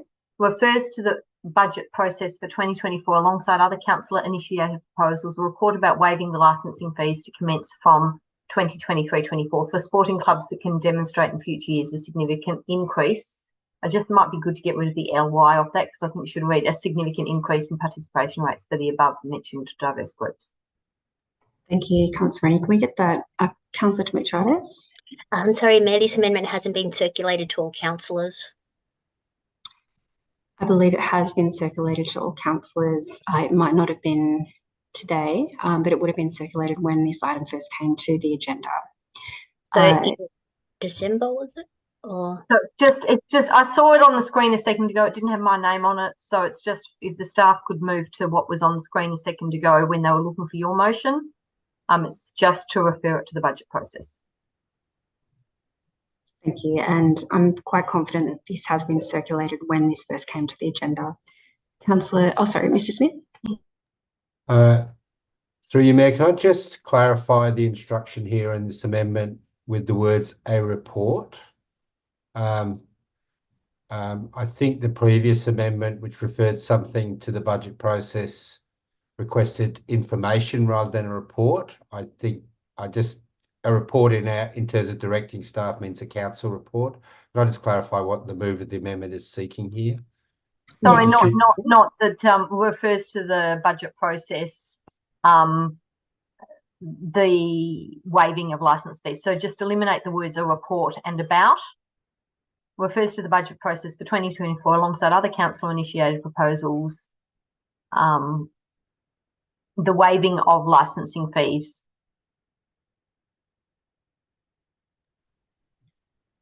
Thank you. Is that your amendment, Councillor Rennie? Yes, thank you. Thank you. Is that acceptable? Oh, sorry, Councillor. Manu, I have a question. I just want to understand what other councillor initiative proposals means. I can explain. Yeah, Councillor Rennie. Go ahead. Just noting, Councillor Greco, that every year councillors ask for a lot of things to be included in the budget, and that those things are also referred to the budget process. So it's just noting that this is the mechanism via which all of the things that we seek to have funded and the things that we're passionate about would be included to be assessed by us in this process. Thank you. So that's your amendment, Councillor Rennie. Is that acceptable to the mover and the seconder? No, Mayor. Thank you. Councillors, do I have a seconder for Councillor Rennie's amendment? Councillor McCarthy. Councillor Rennie, would you like to speak to your amendment? Sure, I'll keep it brief. Ultimately, Councillor Demetriadis has suggested a worthy thing to be considered, but it's ultimately a budget item. And given the timing of the report that's been asked overlaps with the timing of councillors looking at the budget, it would streamline this a lot and I think be a much more effective process if we could get a sense of what the likely costs were and weigh that up in terms of priorities that are budgetary, because it can be the best idea in the world, but we need to make sure we can afford it alongside the many other very worthy things. We know that we're going to have a lot of things competing with each other, and before investing in a lot of work and raising the hopes of clubs, I think it's actually more genuine to understand the cost and work out whether we are going to prioritise this. And we may well, and if we do, then the staff will do the work. Thank you. I've forgotten who the seconder of this amendment was. Was it Councillor McCarthy? Yes, would you like to speak to the amendment? Thanks, Mayor. I'll keep it brief. Look, I'm really pleased to send this straight into the budget process. And when as just so that we're all clear, and I think we are, hopefully councillors are all clear, when we send something into that budget process, it does get considered. It has to be costed. But I think what I'm also interested in is not just the costing, but also a greater sense of how we make this work. So I'm currently joining you, Mayor, from Naranjara Stadium, which is where I am taking one of my kids to sport. This facility here is a great example of council using its capital investment to deliver an outcome that's all about increasing women and girls' participation in sport. So there's no question here, I think, amongst this in terms of this council's commitment in that space, and we must continue to look for those opportunities. But what we need to also do is make sure that when we develop up new proposals or bring back proposals that might have been considered in the past, we do so with clear open eyes about how we do it well. And so what I'm interested in terms of the information that we'll receive as part of the budget process is both the cost of this, as in what it would cost to waive those fees, who pays the difference, so where is that cost reapportioned to other clubs, or is it a cost that council bears, or does council reduce some other service delivery? So I think we need to be clear about those sorts of things, and that's the sort of stuff that happens in a budget process. But separate to that, we also need to understand about the implementation, because if we go out to clubs and say, you need to increase participation in order to have your fees waived, and we see clubs attempt to do that but not do that well, we risk harm to both those clubs, their reputation, but also to participants if they're not supported well. So I'm interested in the investment fund new initiatives, and that's about having integrity in the process, but also not creating unnecessary expectations on clubs of things they can't do from a volunteer base. And are there any councillors that would like to speak in opposition to the amendment? Councillor Lawrence.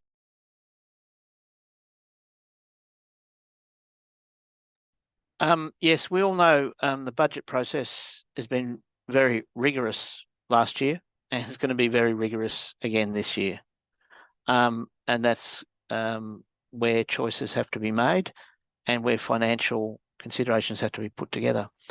What I like about this motion and the program to have a step before the budget is that I really feel across all levels of government there's been an alienation and a lack of contact, and there's been winners and losers. And we know coming through that newer migrants with less education, people with less education, people with more dangerous jobs have suffered the brunt of the financial adjustments that we've just gone through. It's just massive what we've gone through.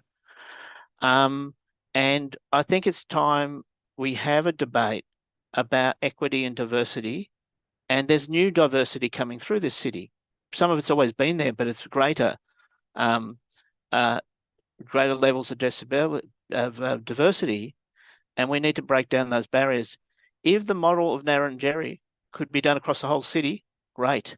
But we've already been down that path where we had a capital works budget that was meant to go to 150 million, which didn't exist, couldn't exist. So building really flash joints is great for participation, but we have to decrease participation in some of our crumbling, some of our older pavilions, some of our poorer clubs. And that's bread and butter, because those kids are going without food and someone has to pay their fees and it's not them. So these clubs do that. They step into this. So I think we really have to have a bit of a really honest look at sports participation across the city, and fees is one way where the people who missed out on the golden, prizes in capital works still need to be functioning clubs and need to be supported at a back to basics level. Thank you, Councillor Lawrence. Are there any further speakers to this item? Councillor Greco. Thank you, Mayor Newton. Look, I'm not supporting the amendment to refer this to the budget. I think it's a very important project that needs a report in itself, as has been mentioned by some of the other councillors. Councillor Lawrence mentioned about the equity and diversity issue. I think from that lens, that's why we need to really unpack what the potential impact of such a proposal could have in increasing the participation of disadvantaged groups in our city.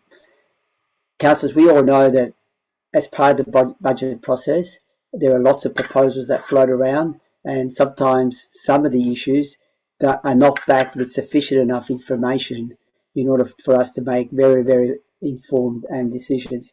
By having a separate report that comes before the budget process actually gives the due weight to something like this, which addresses social equity and diversity. So I think that's why it's important that we have a separate report.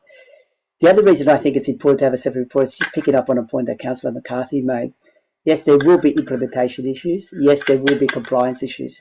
That's why we need a report that actually helps us to unpack those issues very cogently, so that we understand, if we were to move in this direction, that the organisation has the capacity to monitor and to apply the proper compliance and checks and balances to actually make the project work. So we need that piece of work to be done so that we're properly informed of that decision. And also, I think in preparing a report, separately from the budget process, which would then feed itself into the budget, there'll be a certain level of consultation, I would assume, with some of the sporting clubs that you would not necessarily get through the budget process. So let's get the report in order for that to be reflected so that we can make an informed decision. Thank you. Thank you, Councillor Greco. Are there any further speakers on the amendment? No. So we're voting on Councillor Rainey's amendment. As there are no further speakers, all those in favour? That's Councillor Newton, Councillor Hannan, Councillor Rainey, Councillor McCarthy. All those against? Councillor Greco, Councillor Dimitriadis, Councillor Lawrence, Councillor Messina, Councillor Williams. That amendment has been lost, so we'll go back to the substantive item. Are there any further speakers on the substantive item? Councillor Rainey. Mayor, I apologise. I'm not trying to hold things up, but I have just circulated a second amendment. I'm really hoping that the mover and seconder might accept this amendment, because I think it would mean that it makes more sense. The amendment is to replace.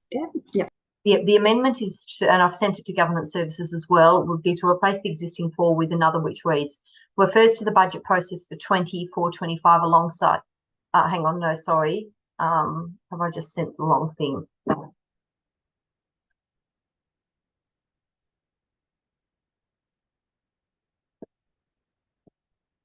Oh, no, I think I have sent the right one. Refers to the budget process alongside other. Hang on, no, I've got it half on. Apologies, councillor. It's to change the reference to the future year to a reference to commence from 2023 for sporting clubs that can demonstrate, and this is the change, a significant increase in participation rates of the above mentioned diverse groups in the previous year. And that's because I'm not sure how you demonstrate an increase in the next year because it hasn't happened yet, whereas you can demonstrate an increase in the previous year. So I apologise. So it's no longer sorry, can you delete that? Mayor, could you see if anyone else wants to speak? And I'll just send the correct wording because I've. Yeah, look, I think let's pause, Councillor Rennie, because we need to be able to see the amendment on screen, I think. Absolutely. Mayor, that's why I wondered if someone else might want to speak to the movement to the motion. Oh, I see. Yes, okay, sure. So we'll do, yes, so that's fine. So what I'll do is I'll pull back as if you haven't put forward that amendment while we work on wording. And yes, and so let's assume that we are on the substantive item. So does anyone want to speak to the substantive item that hasn't spoken yet? No. Okay. Councillor Rennie, we'll just. Mayor Newton, I would like to speak to substantive item, but I would like to also have a look at what this amendment is. Look, I think I'm sort of in a bind there about whether to speak now or wait for the amendment to come. Yes, I but understand. I don't want my opportunity to speak on the substantive item to be denied. Yeah, I understand. So I think let's pause. We'll just get the. Can we have a 5-minute break, maybe a toilet break? Let's let's do that. So good idea. Thank you, Councillor Williams and Councillor Messina. So we will adjourn the meeting for 5 minutes. So we will return on screen at 7:51. So you've got time for a toilet break or two. Also, we'll work on the amendment. So we'll see you here at 7:51. Thank you. With apologies, Mayor, I have now sent it. So that gives people time to have the break and read my proposal. Thank you. Sounds good. Thank you.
Councillors, I'll just get you back on screen, please, and we'll recommence the meeting.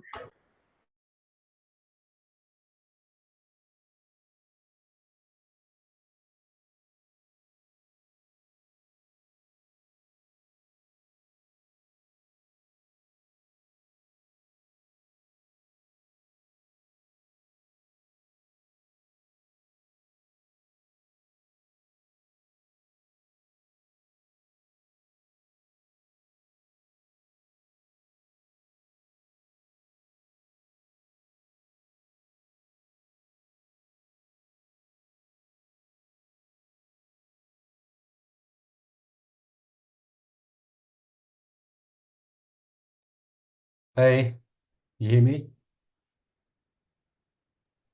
Thank you, Peter. We're just waiting for 8 councillors to come online. I was just checking my sound because I recharged my headphones for 5 minutes. Sure. Just reminded everyone that we are live streaming as well. Sorry, Peter, you're right. I copied something else. I should have stopped cutting and pasting and copy again. Okay. Are the governance staff there?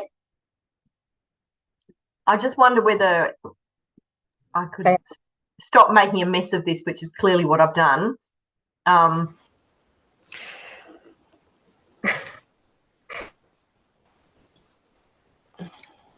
Great. I'll just wait. We're just waiting for Councillor Williams, Councillor McCarthy, Councillor Messina, Councillor. Hang on, we've got 1, 2, 3, 4, 5, 6, 7, 8. Oh, Councillor Messina, are you with us?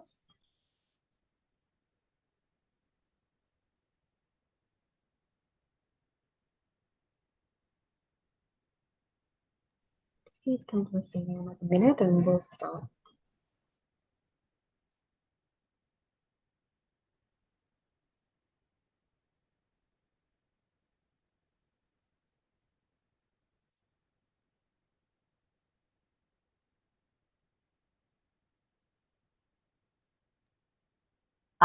While we're doing that, Mayor, I would like to sincerely apologise to my colleagues for spamming them with incorrect versions of the amendment that I want to pass. I have just pressed send on one that reads, receives a report at the April 2024 council meeting about waiving the licensing fees to commence from the 2024-25 year for sporting clubs that can demonstrate a significant increase in participation rates of the above mentioned diverse groups in the previous year.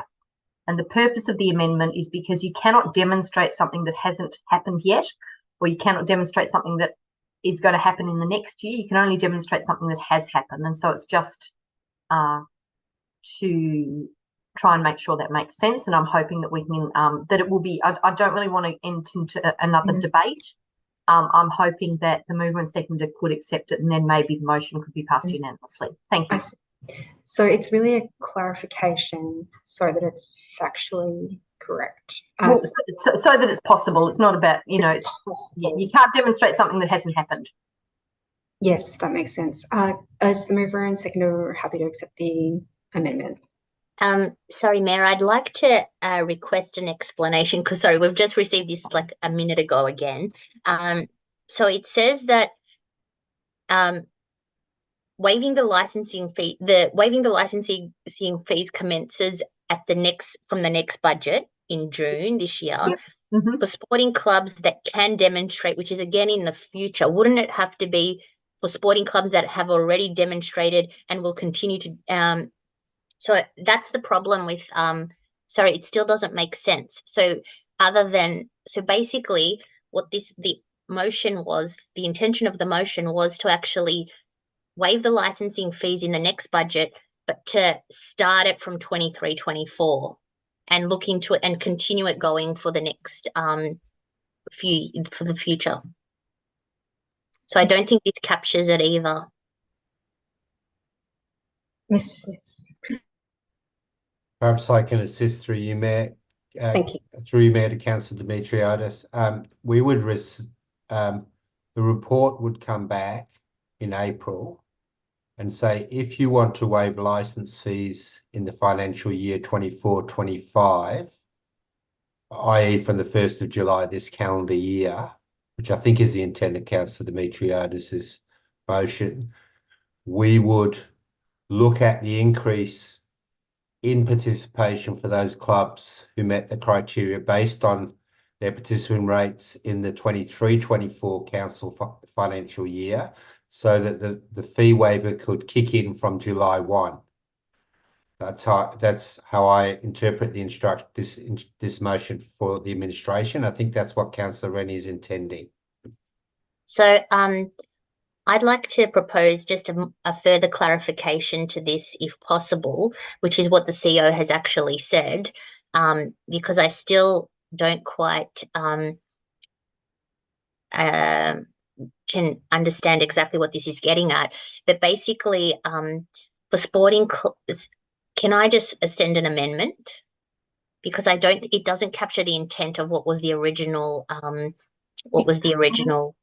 Mayor, you can't amend an amendment, but I wonder, because on the move of this amendment, whether we could actually get around this by just eliminating the words "in the previous year," and it would then be to staff to look at the increase. So the amendment would be for sporting clubs that can demonstrate a significant increase in participation rates of the above mentioned diverse groups, and then the staff would devise the mechanism and the time over which that happened, and that would come to us in the report anyway.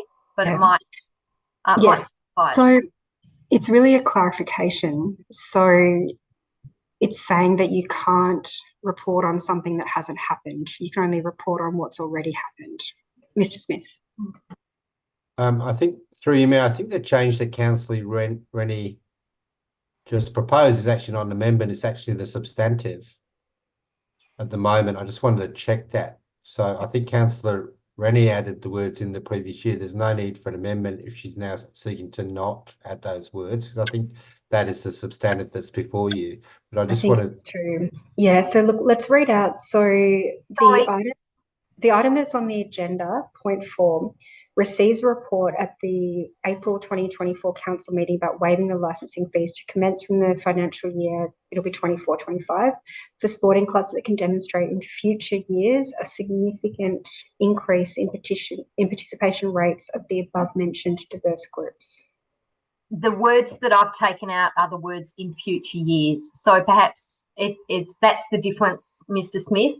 So Councillor Demetriadis, another way of thinking about this amendment would be to go exactly with what you had, but to take out the word "in future years."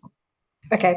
So Councillor Demetriadis, are you happy to take out the word "in future years"? So the motion is clear. Sorry, if we can just go to my motion that's actually in the agenda, which is 23-24, because the office has recommended financial year 24-25, and I think that will make it all correct. So if we go down, I think we have a way through. So basically, we are just wanting to remove the words "in future years." No, sorry, I was hoping to move back to what's in the agenda to financial year 23-24. We're in 23-24. So if we can just go with what's exactly on the screen, I think that'll just cover it, because that's what's in the agenda. It's just that it was recommended that I change the financial year to 24-25, which has caused this problem. We're in 23-24 now. So do you mean you want to start this before the end of the financial year? Yes, so we want to look at all the possibilities that have happened from last year to going into next year as well. Mayor, in that case, perhaps it would be easiest if we just debated my amendment as per below. I think I think that might because I think we've spent quite enough time on this one. So let's do that. So I just have a question, Mayor Newton. I had my hand up before. If I may, I think we need clarification, because what is the intent of Councillor Rennie's motion? If the intent is different to what Councillor Demetriadis' original motion was, then it's a different kettle of fish. If, as I heard from the CEO, that it's basically the same intent, the same implementation, if this was to be carried through, then I just need to understand that, because it's not clear to me at the moment. Sure. Mr. Smith, do you have a way forward? We've spent quite a while on this. Through you, Mayor, I think it's important we take our time to get the intent of Councillor Dimitriadis correct. Fees are set as part of your budget at the beginning of the financial year. So the fees for sporting clubs have already been set for this financial year, which is 23-24. In fact, many of those sporting clubs have probably paid those fees. I just need clarity, please, from Councillor Dimitriadis through you. I'm not trying to enter the debate. I just need clarity so that I can assist. Is the intent to get a report in April and then immediately start waiving fees, say in May, if council agree with make a decision to do that, or is the intent for the fees to be waived from the 1st of July this year? There's a difference of a couple of months there. I just want to advise that if it's the latter, then you would want to change the waiving to commence from financial year 24-25, not 23-24, which is why the officers gave you the advice. So if you want the fees to be waived from 1st of July, you'd make that decision. We'd adopt that in the budget when you adopt the budget in June, and the waiver would kick in from July 1. Councillor Rennie's point, as I understood it, was if you want the fee to kick in from July 1, how would we assess increase in participation for the current year that we're in? What I think Councillor Rennie was trying to do was assist that if Councillor Dimitriadis wants the fee to kick in from July 1, then we should use the previous financial year's data, 23-24, to make the clubs eligible for a fee waiver from July 1. So it's really about what Councillor Dimitriadis wants to achieve, and then we can assist with the correct wording. Sure. Councillor Dimitriadis, did you want to respond to? Yes, thank you. So I'd like to go back to what I initially proposed, which was 23-24, and that's because this is a report. So I just wanted to get all options on the table about what can actually occur in terms of waiving licensing fees. I've got a governance question about that. So if the mover moved the amended motion with the 24-25 year, can the mover change that?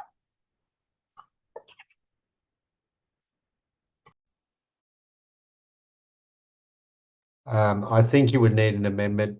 I think the mover and seconder would need to accept it as an amendment from another councillor. Yes, I see. Okay, so I think we're clear.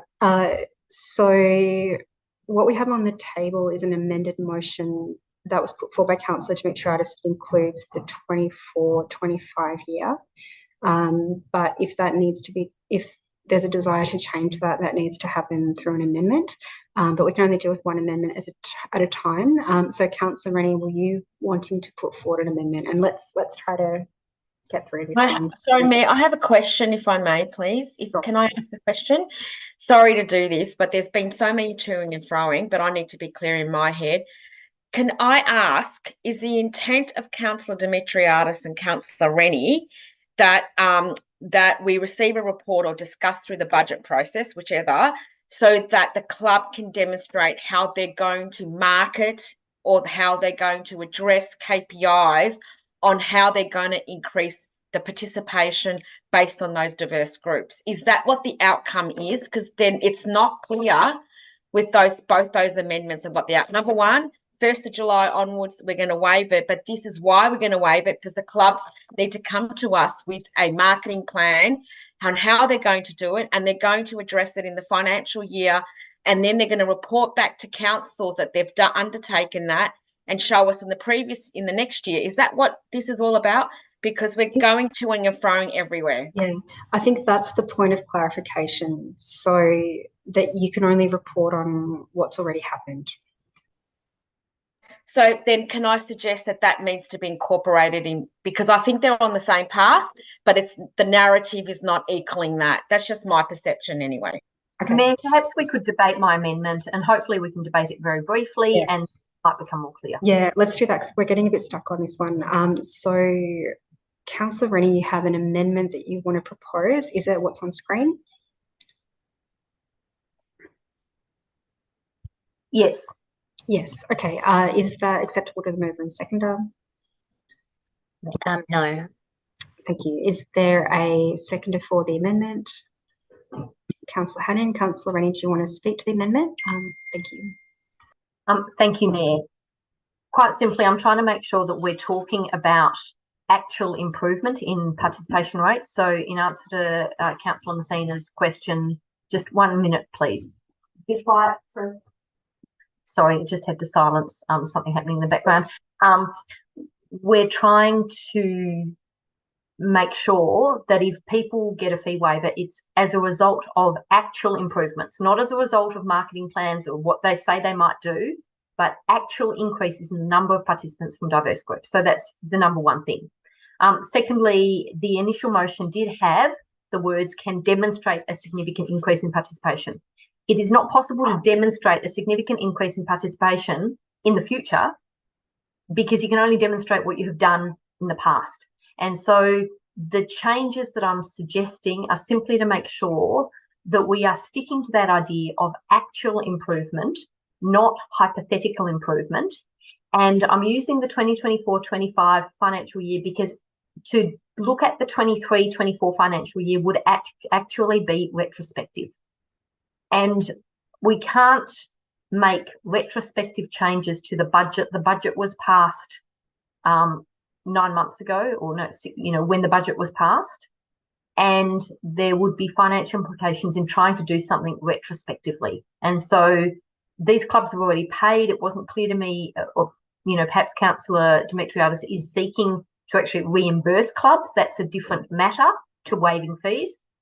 But I think we are actually talking about what clubs pay in the future, in the next financial year, not applying something retrospectively, which is what would occur if the 2023-24 year were in. So I'm not trying to undermine the intent of Councillor Demetriadis at all. I'm trying to make sure that our staff have clear direction in terms of the report that they will bring forward to us. And, I hope that people can just vote on it in good faith, understanding that that is what I'm trying to do and nothing more. Thank you. Thank you, Councillor Rennie. Councillor Hannan, did you want to speak to the amendment? Can I resume my right? Yes, Please. you may. Thank you. Are there any speakers in opposition to the amendment? Councillor Lawrence.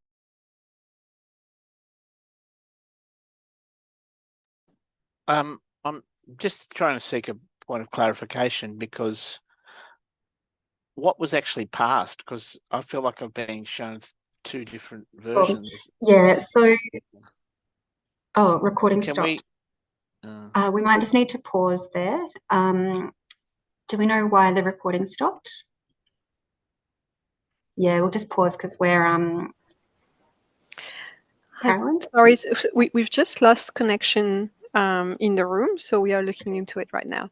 Sure. So we'll just pause right now. We can't really debate because we have to be live for the online meeting. So we'll just pause the meeting until that's resolved. We'll say 5 minutes and we'll see how it goes.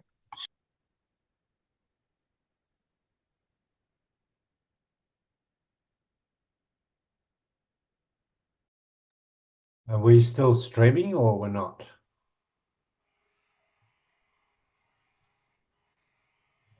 When do we go offline or do we stay online? I think let's stay online. We're live for now. streaming still. Yeah. No, we're not. We've lost the connection.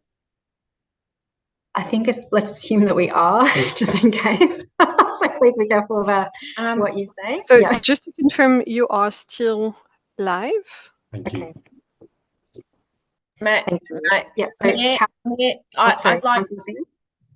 I'd like to have an officer speak to me because I'd like to wordsmith, foreshadow an amendment. I know I don't want to. I just want an officer to reach out to me because I want to change. I want to wordsmith some of the language in that. Yeah, we're not in the meeting at the moment because we're waiting for the connection. So that's fine, Councillor Messina. But yeah, we're just pausing the meeting. Can I have an officer reach out to me, please? Because I want to wordsmith some of an amendment that I hope will be agreeable to the mover and the seconder. Thank you. Through you, Mayor, I'll ask Ms Bennett to give you a ring, Councillor Messina. Thank you. I'll call you now, Councillor Messina.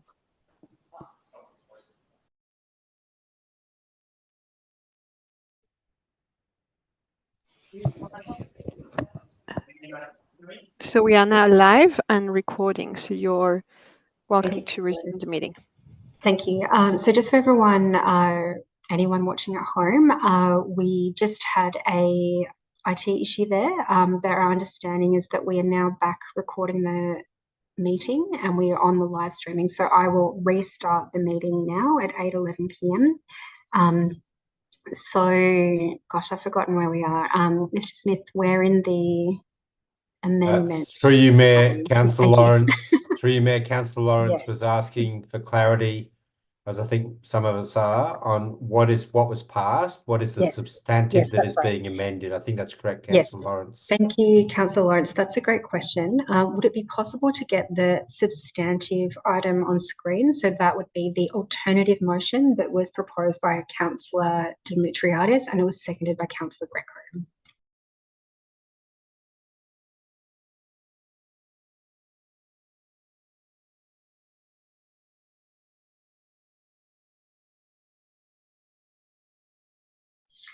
Thank you. So this is the current substantive motion.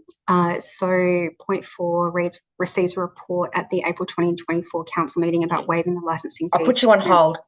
From the financial year 24-25 for sporting clubs that can demonstrate in future years a significant increase in participation rates of the above mentioned diverse groups. Councillor Lawrence, did you wish to speak to the item? Sorry, Mayor. Sorry, Mr. Smith. Yep. Sorry, Councillor Lawrence just asked for that, and then where you were in the process was, I believe, Councillor Rennie had spoken to her amendment, so you could now put the amendment on the screen, and I think Councillor Hannon had reserved his right, and I think you were then asking for any other speakers on the amendment, just to catch you up with where you were. Thank you. Apologies, everyone. I was a little bit thrown by the IT issue. So where we are now is we are on the amendment from Councillor Rennie, which is receives a report at the April 2024 council meeting about waiving the licensing fees to commence from the financial year 2024-25 for sporting clubs that can demonstrate a significant increase in participation rates of the above mentioned diverse groups. Full stop. So are there any further speaks on the item? Councillor Messina, on the amendment. Councillor Messina. I just want to foreshadow that should this not be passed by council, that I have an amendment coming through, which I hope will provide further clarity based on what I discussed before, because I'm still not getting that clarity. So I'm working with the officers to scribe that at the moment. Mayor, at this stage, I apologise. This has become a lot more complicated. I was simply trying to provide clear direction to staff. I would actually like to withdraw my amendment at this point and move a procedural motion that the motion now be put, because I think we're entering into the domain of wordsmithing and it's unhelpful, and I trust our staff to get it right. So if I could withdraw my amendment and I move a procedural motion that the motion now be put. I foreshadowed an amendment previously, and we're going straight to a motion being put. Sorry, Councillor Messina, I haven't called on you to speak. Councillor Dimitriadis. Yes, Mayor, I don't believe there's been sufficient debate on this item, especially we're just cancelling an amendment and just going into, Councillor Rennie wants to go into a vote. I have foreshadowed that I actually want to change the date that back to the original one, which was on the agenda that I had initially proposed, and now we're just being silenced again. It's happening again, as it's been happening. So can we please continue debate? Councillor Dimitriadis. No one is being silenced, so all 9 councillors have the opportunity to speak, but we do have governance rules that include the option for procedural motions. So, Councillor Dimitriadis. Yes, so the option is for a procedural motion if there's been sufficient debate. So I don't believe that there's been sufficient debate on this. We've only had the mover speak, and Councillor Rennie's put up an amendment. There's been a foreshadowed another foreshadowed amendment, and we haven't had sufficient debate on this, which is part of the governance rules. It's actually in the governance rules. I don't understand why we're discussing this again. We discussed it offline. Mayor, I've moved the procedural motion because at this point... Yep. So I'm just going to let's just slow down a little bit. So where we are in the meeting is that there is a amended motion from Councillor Dimitriadis and Councillor Greco that has been proposed for this item. We had an amendment from Councillor Rennie. That amendment has now been withdrawn, so we can move on. The question that Councillor Dimitriadis had was about whether there has been sufficient debate on the substantive item, and that's actually up to me as chairperson to decide, Councillor Rennie. So I think for procedural fairness, I won't accept your procedural motion at the moment, as there was a question raised about whether sufficient debate has happened. So Councillor Dimitriadis, we've heard from you as the mover. I believe the seconder reserved. Councillor Greco, did you reserve your right on the substantive? No, I'm not sure if I was the actual. Oh, sorry. Who was the seconder? I believe that Tim Lawrence was the seconder. Oh, sorry. Okay. All right. Let's just get back on board. So, Councillor Lawrence, did you reserve your right on speaking on the substantive item? I can't remember. I can't recall at this point. It's fairly late. Yep. I just would say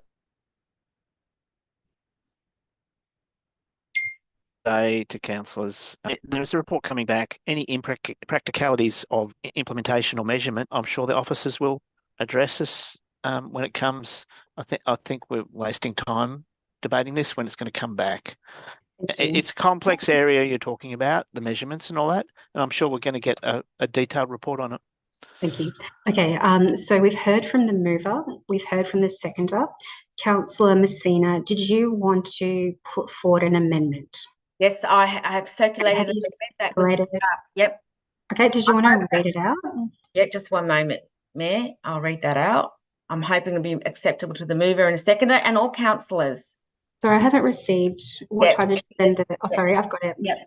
Receives a report at the April 2024 council meeting that waiving the licensing fees to commence from the 1st of July 2024 with sporting clubs needing to demonstrate the plans they have in place to increase sporting club participation during the financial year 2024 to 2025 financial year and acquit this at the conclusion of the 2024-25 for providing documentation and relevant documentation. In other words, evidence based on what they say they were going to do based on that the outcome is. I'm hoping that'll be acceptable to the mover and to the seconder.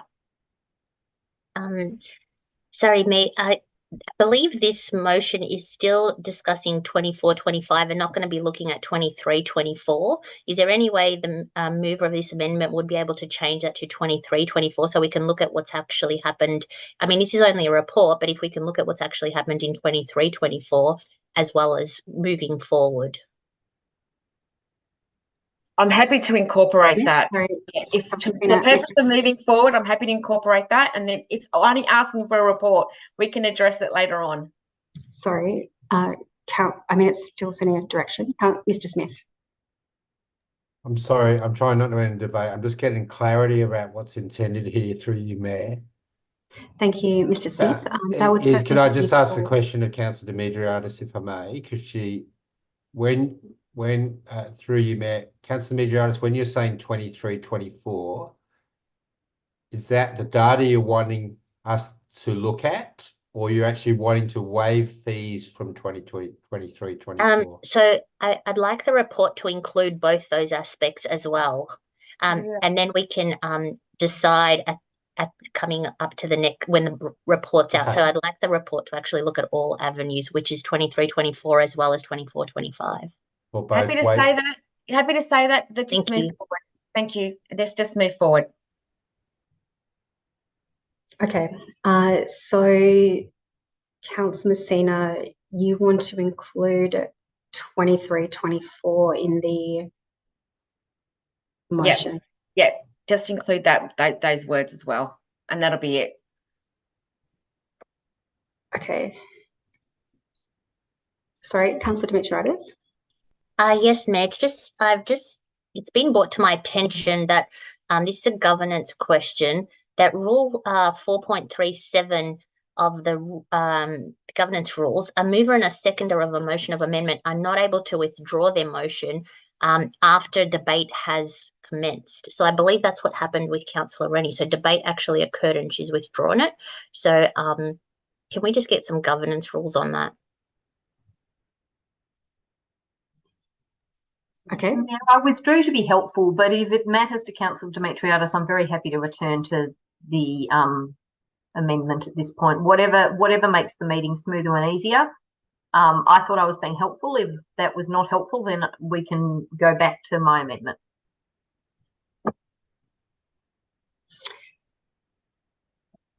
Can I make a suggestion?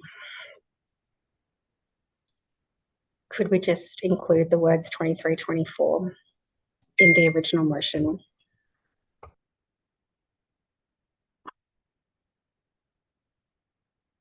Mayor, if I may, I think you're on the money there. All we need to do, practicality, is just vote down Councillor Rennie's amendment, so that's gone, and then we go back to the substantive motion, and then we just vote that one through. So Councillor Rennie withdrawn her amendment, but Councillor Demetriadis has sought governance advice on whether it's possible to withdraw an amendment. So can we get advice on that, please? Through you, Mayor, Councillor Demetriadis is correct. Technically, Councillor Rennie was unable to withdraw it after the debate commenced. Okay, sure. All right. So we will go to the vote.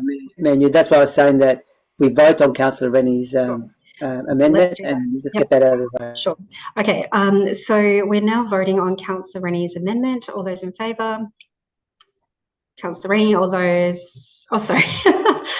So all those in favour of Councillor Rennie's amendment are Councillor Hannan, Councillor McCarthy, Councillor Rennie, Councillor Newton. All those against? Councillor Greco, Councillor Messina, Councillor Demetriadis, Councillor Williams and Councillor Lawrence. That amendment is lost. Councillor Messina, we're on your amendment now. So can I just I add? haven't started debating that, and I have a question about would you mind withdrawing that amendment, and we can do an amendment that just adds 2023-24 to the original motion. No, because it doesn't give no, because the intent is to make clubs basically not just waiving the fees, they have to justify why they will get a fee waiver. So I think it's important that we include that wording in the motion. My view would be that officers can work with, so my question is, so you want to pursue the amendment? Yes, and just add 23, 24 into, and then if it's acceptable to the mover and the seconder. Okay, so I certainly have a question about that amendment. I don't understand what acquit this at the conclusion of financial year 24-25 means. In other words, justify it at the end of the next financial year.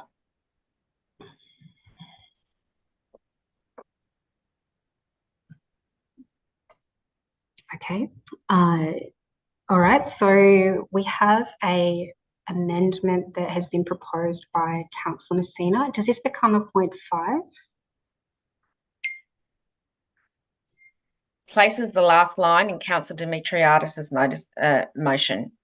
Councillor Messina, could you please circulate what the amendment that you want to put forward is currently? Yep. I assume my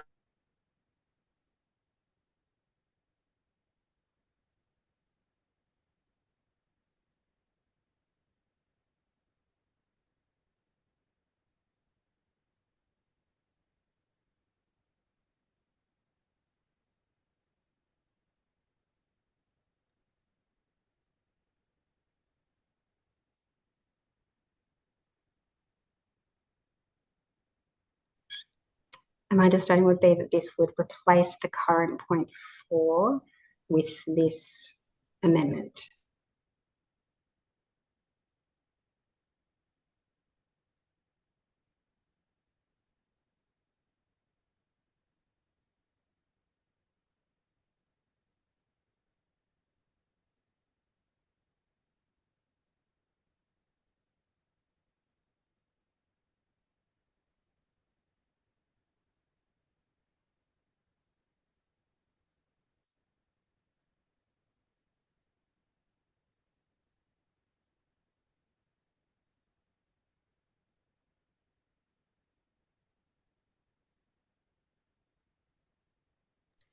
Just let us know when you've done that, Councillor Messina.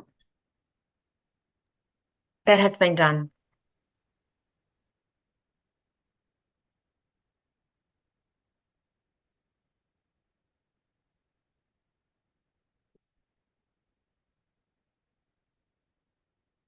Okay, so I'll read out the amendment that has just been sent through by Councillor Messina. Receives a report at the April 2024 council meeting about waiving the licensing fees to commence from 1 July 2024, with sporting clubs needing to demonstrate the plans they have in place to increase sporting club participation during the financial 24 and 24-25 financial year, and acquit this at the conclusion of financial year 24-25 by providing documentation, relevant documentation. And that will go on screen now. So did you mean at the end providing documentation or providing relevant documentation? Relevant is another word we can put in there. I mean, we want to see evidence that this has actually taken place, not just assuming it's going to take place. That's what the relevant documentation is. In other words, memberships, the diverse groups that have been signed up, and evidence of those diverse groups. I guess it's just not verbal, as there's actually relevant. Yep. So we could take out the first documentation. So you could say by providing relevant documentation. Okay, Councillor Messina, is that your amendment? Yes, I think it is, yes. Is that acceptable to the mover and seconder? Sorry, Mayor, I think it's changed intent again. So, because it says for licensing fees to commence the 1st of July 2024, we actually want to investigate whether we can look at licensing fees. Sure. Yep. So that's a no to accepting the amendment by the mover. Do I have a seconder for Councillor Messina's amendment? I'll withdraw it, Mayor. I'm not going to be spending any more time on it. I'll let others. And I have a suggestion. Does someone just want to include an amendment that says 23-24 in the original motion? I'll include that amendment. I haven't spoken yet, and I'll include that amendment. Yeah, fantastic. So Councillor Greco is proposing an amendment that will add 23-24 to the original motion. That's fine. Thank you, ma'am. Yeah, so that's acceptable to the mover. Is that acceptable to the seconder, Councillor Lawrence?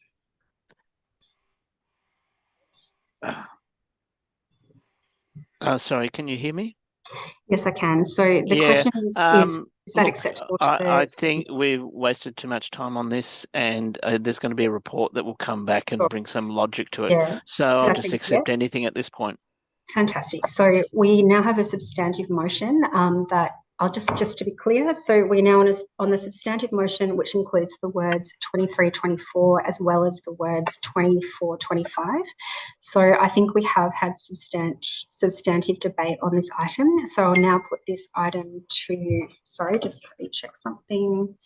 And just to clarify, this should be April rather than February. Yep. So, yeah, so what we have now is we have received a report at the April 2024 council meeting about waiving the licensing fees to commence from the financial year 23-24. And I think it's, and 24-25. Yep. For sporting clubs that can demonstrate in future years a significant increase in participation rates of the above-mentioned diverse groups. That's been accepted by the mover and the seconder, so that becomes a substantive motion, and I think we should put that to the vote. All those in favour? That is carried unanimously. Thank you, councillors. That was quite difficult, but let's move on. We have a lot to get to. And from my perspective as chair, from this point on, we are sort of on the clock. So I'd appreciate it if the mover could speak. The seconder has the option to speak, but they don't have to, and anyone in opposition. But let's just try to get through things as quickly as we can, because we did get a little bit stuck on that one. But that item has passed unanimously. Thank you, councillors. So we will now go on to the next item, which is 6.8. Local newspaper archive. Are there any questions on this item? No. Councillor Dimitriadis is the... Yeah, I wonder if we might get it on the screen, just because I'm not sure that what was in the initial agenda is what is now being moved. Yes, I'll just check with Councillor Dimitriadis. So my understanding is that there is an amended motion that you are happy to seek leave of the chairperson to put up for this item? Sorry, I haven't seen it yet, but I believe that's the case because it was supposed to be moved in December, I believe, or November, but it's now a bit late. Sure. So I certainly saw by email today a amended motion that looks like that. And you do need to seek leave of the chairperson because it's not what was published on the agenda. And I'm very comfortable with allowing this amended motion to go on the screen. So Councillor Dimitriadis, is this your amended motion?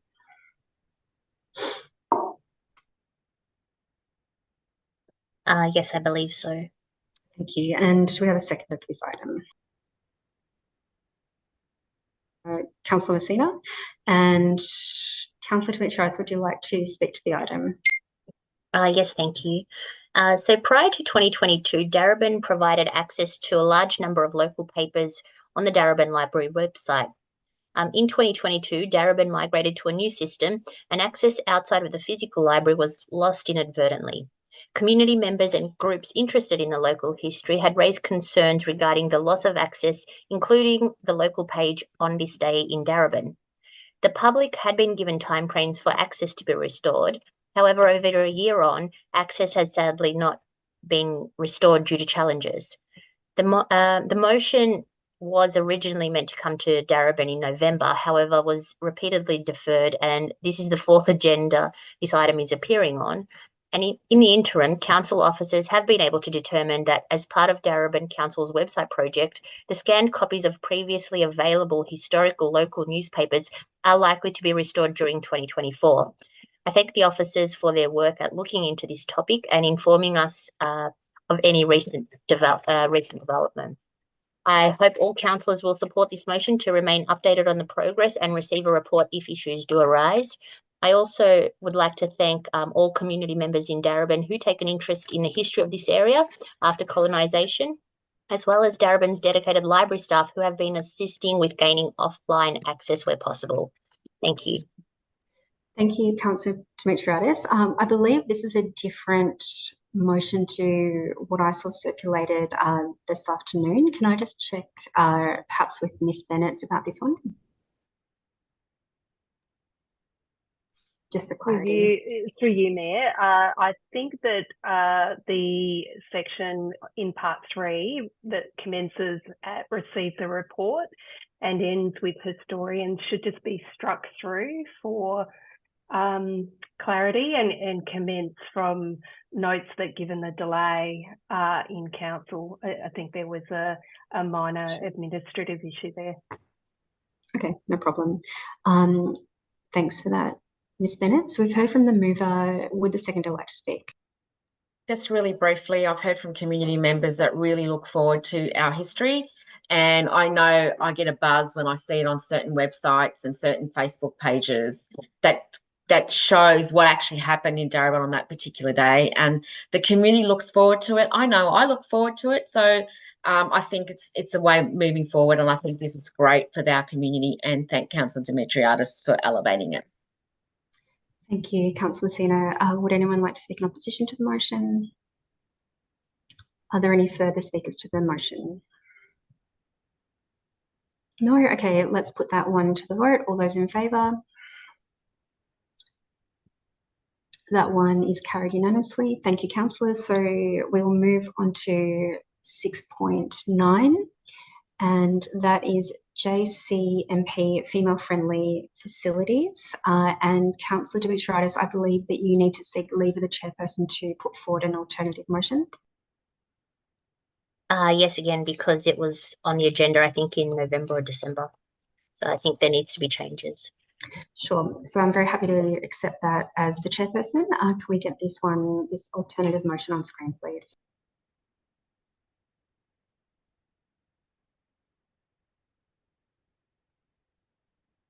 Thank you. Councillor Dimitriadis, is that your alternative motion? Yes, thank you.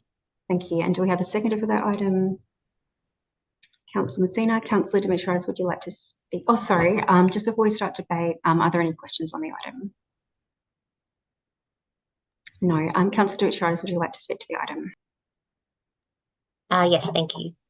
John Kane Memorial Park, like many Darebin sporting facilities, are lacking female-friendly facilities, unfortunately. Sport and sports participation is important for everyone in Darebin, and the lack of female-friendly facilities are a significant barrier in increasing female participation in sports, which also leads to adverse health and social outcomes.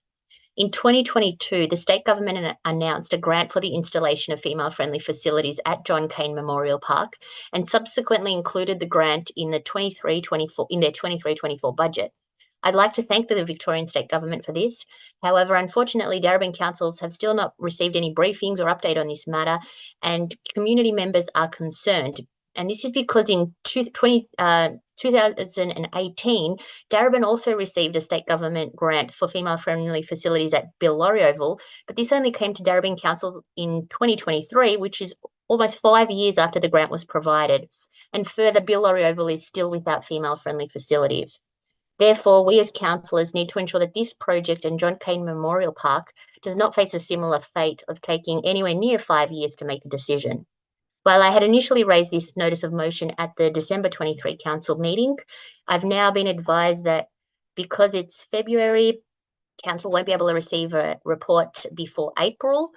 So please, councillors, I request that we unite on this motion and thank the state government for their support in building more female-friendly facilities within Darebin, as well as ensure that this project gets underway as soon as possible. Thank you. Thank you, Councillor Dimitriadis. Would the seconder, Councillor Messina, like to speak to the motion? I reserve my right. Thank you. Is there any opposition? And would anyone like to speak in opposition to the motion? Would any further speakers like to speak to the motion? Councillor Rennie. Thanks, Mayor. Look, I'm happy to support this motion. I think that we should get a report and understand what's possible at this location. But I also think it's important that we don't try and rewrite history. It is true that this council has not delivered female-friendly facilities below Bill-Laurie Oval, and that is because councillors on this council didn't vote for that project to proceed. I voted for that project Sorry, to proceed. Mayor, point of order. Which point of order are you referring to, Councillor Dimitriadis? 10.1. I'll just find it one moment. So, I don't know why accusations are being started again, but the point of order is saying 10.1G is a misleading or false statement and it's offensive. And which statement is offensive or offensive? Well, that councillors have voted against female-friendly facilities at Bill-Laurie Oval. There's actually multiple resolutions where councillors have support. The councillors that Councillor Rennie is referring to have actually supported particularly female-friendly facilities at Bill-Laurie Oval. So I'd like her to retract that and make an apology, because that's completely false, and I'm happy to provide evidence of that councillors have supported female-friendly facilities at particularly Bill-Laurie Oval. Thank you. Councillor Rennie, did you want to withdraw that statement? Mayor, I'm very happy to clarify. Perhaps I could have been more explicit. This council voted not to award a contract on a shovel-ready project at Bill-Laurie Oval. And notably, I voted in favour of awarding the contract, as did you, Councillor Hannan and Councillor McCarthy. So if that's clearer and more specifically accurate, I'm happy to state that rather than my previous use of words. Councillor Dimitriadis. Mayor, I have a question, because at this meeting I actually wasn't there, yet it keeps coming up. We're in the debate. Sorry, it's part of my point of order on this, because I wasn't at this meeting, yet I keep getting brought into the debate. So the point of order, you asked Councillor Rennie to withdraw a statement and she gave a clarifying statement. So that is finished. So Councillor Rennie, would you like to continue the debate? Thank you. So as I was saying, it is important that we be honest with our community about why these projects are, or in some cases are not delivered. And we would all love to see female-friendly facilities at every one of Darebin's pavilions. Women, girls and all sorts of diverse groups, gender diverse people should be able to participate everywhere they go. I look forward to a report from our staff outlining what we can do, and I hope that council is more committed to this project than they were to the Bill Lorry Oval project. Thank you, Councillor Rennie. Are there any further speakers on this item? Councillor Massini, Associate Right, would you like to speak to the item?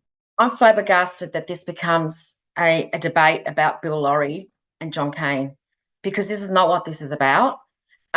We're talking about, sorry. This is about John Kane. Yes, I know it is. And that's what I'm going to speak about. First and foremost, this is where the Premier, before the state election, came and with the state member and pledged $500,000 to deliver female-friendly facility at John Kane. This is $500,000 where council, the report will tell us, can that be facilitated where council does not have to inject any capital infrastructure? We're not talking about a $500,000 female-friendly facility versus a $10 million project. That's a vast difference. And I'm flabbergasted that councillors are bringing the debate between Bill Lorry and John Kane Memorial Park in terms of Northcote City into this chamber to discuss the debate about female-friendly facility. Two different things. The narrative is, this is how much it's going to cost. This is how much council doesn't have to put in. Female-friendly facilities, new pavilion, over $10 million. Council only has $500,000. There's a huge significant gap when we're looking at a budget and restrictions in terms of what we can deliver. That's not the narrative we should be discussing. We should be discussing the fact that we've got $500,000 from the state government to deliver female-friendly facilities in a place that needs it. Bill Lorry, we can deliver it if it's $500,000 as well. We're looking at, this is what we can get, this is what we can deliver. Let's do that. That's what this is about, and about getting a report. We've got a tier 2 club, a national club, like Northcote City, who are having lots of women waiting and changing in their car, and that's not what should be happening. I've been out there, I've seen it. There is a need right through our municipality for female-friendly facilities. We should not be saying no when the state government is giving us some funds. It's not time yet, Mayor. I'm having, look, I've 3 seconds. But that's what it's about. It's about taking the opportunity and utilising that right now. Thank you, Councillor Sina. Just to confirm, I gave you a 10-second warning and then a warning at a time call at 0. Thank you. Okay, so that will close the debate on this item. So we'll put this item to the vote. All those in favour? That is carried unanimously. Thank you, councillors. So we'll move on to the next item. And that is 6.10 Fairfield Village Multicultural Festival. And Councillor Dimitriadis, again, I believe that there was a amended motion that was circulated this afternoon that is different to what has been published in the agenda. You need to seek leave of the chairperson to put forward that, and I'm fine with that. Is that what is the alternative motion what you're wanting to move? Yes, but I can't see it on the screen.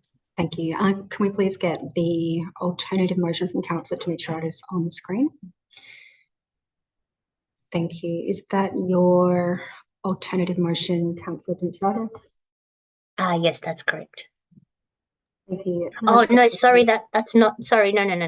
That's not my alternate motion. It was quite clear, that last sentence. Okay, if governance or whoever can look at the last email that I sent, yes, no, that's definitely not what I had written. Thank you. Did you want to circulate? Sure, I'm happy to circulate that. Cheers.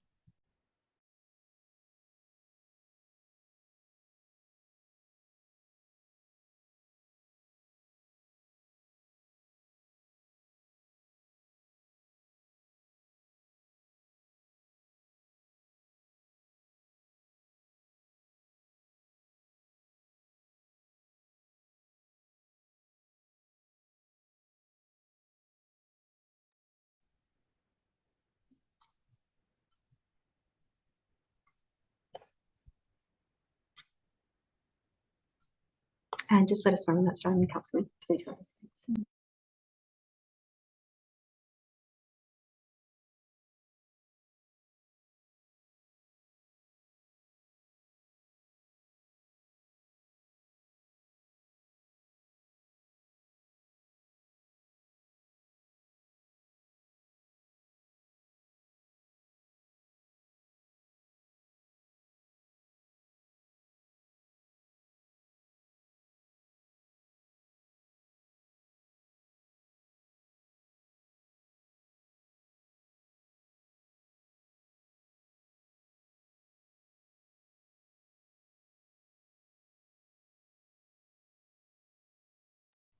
Thanks, Councillor Coachman.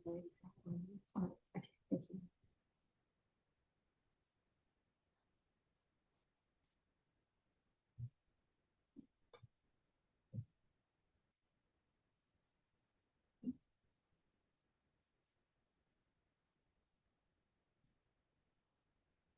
Okay. Governance, there should be an email from Councillor Dimitriadis about the alternative motion that she wants to put up.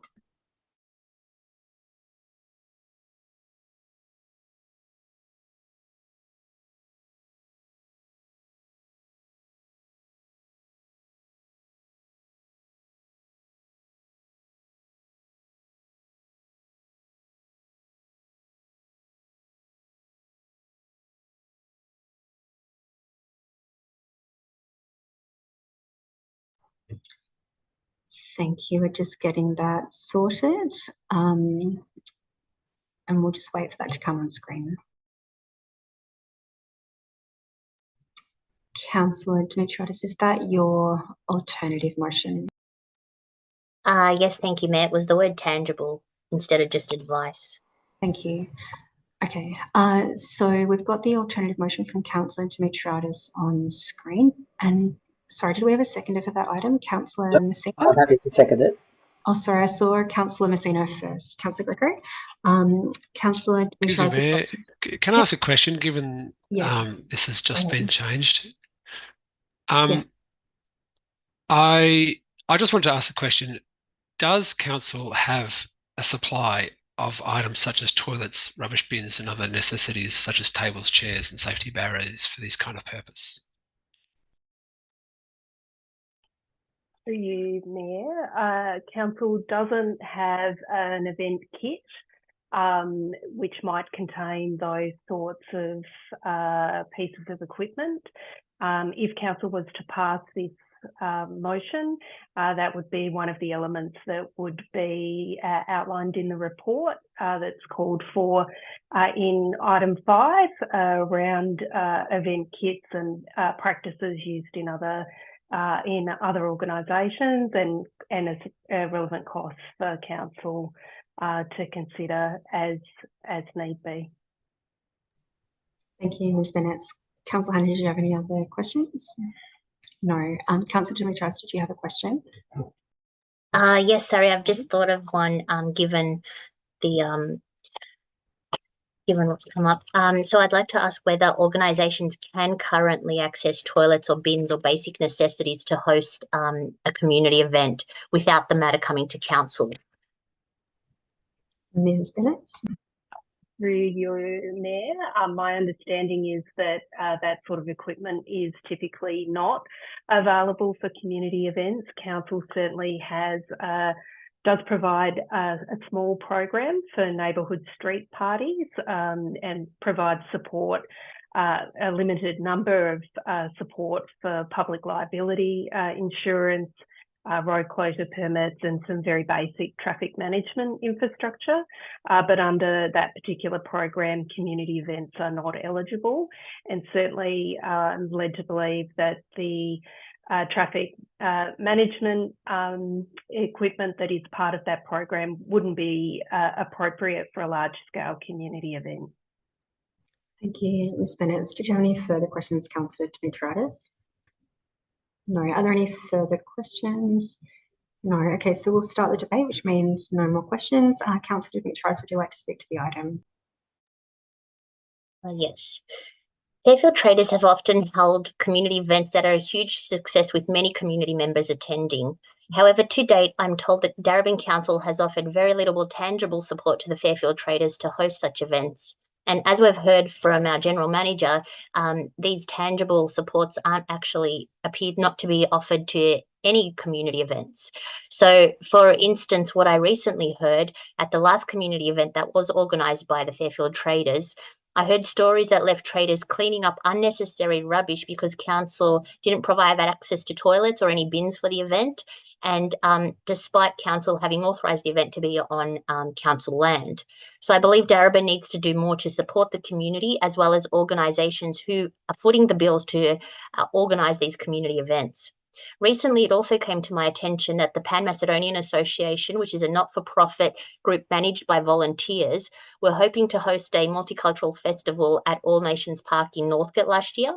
However, according to the public letter that they sent to the CEO and Mayor, they had to cancel their multicultural festival because, I quote, 3 weeks away from the event and we were still being asked to produce new documents before a permit would be issued, which the organisation still did provide. While eventually the permit was issued, this did not provide enough time for the Pan-Macedonian Association to book any staff, such as security guards, first aid officers, or to book necessary equipment, as equipment that they needed to hire for the event was no longer available when they did receive the permit. So it really saddens me that I have to raise this motion because I believe small necessities such as access to toilets and bins, which would not cost council very much at all, should be offered to organisations footing the bills to host community events. Therefore, I raise this motion to request a report outlining what could council do to assist organisations who would like to host community events and how such organisation can access that assistance. In the interest of supporting local businesses and community events that bring people together, I do urge all councillors to support this motion to provide support and assistance to all organisations to host successful and very and wonderful community events that we've seen hosted by the Fairfield traders in the past. Thank you, Councillor Dimitriadis. Councillor Messina, would you like to speak to the motion? I reserve my right, Mayor. Okay. Would anyone like to speak in opposition to the motion?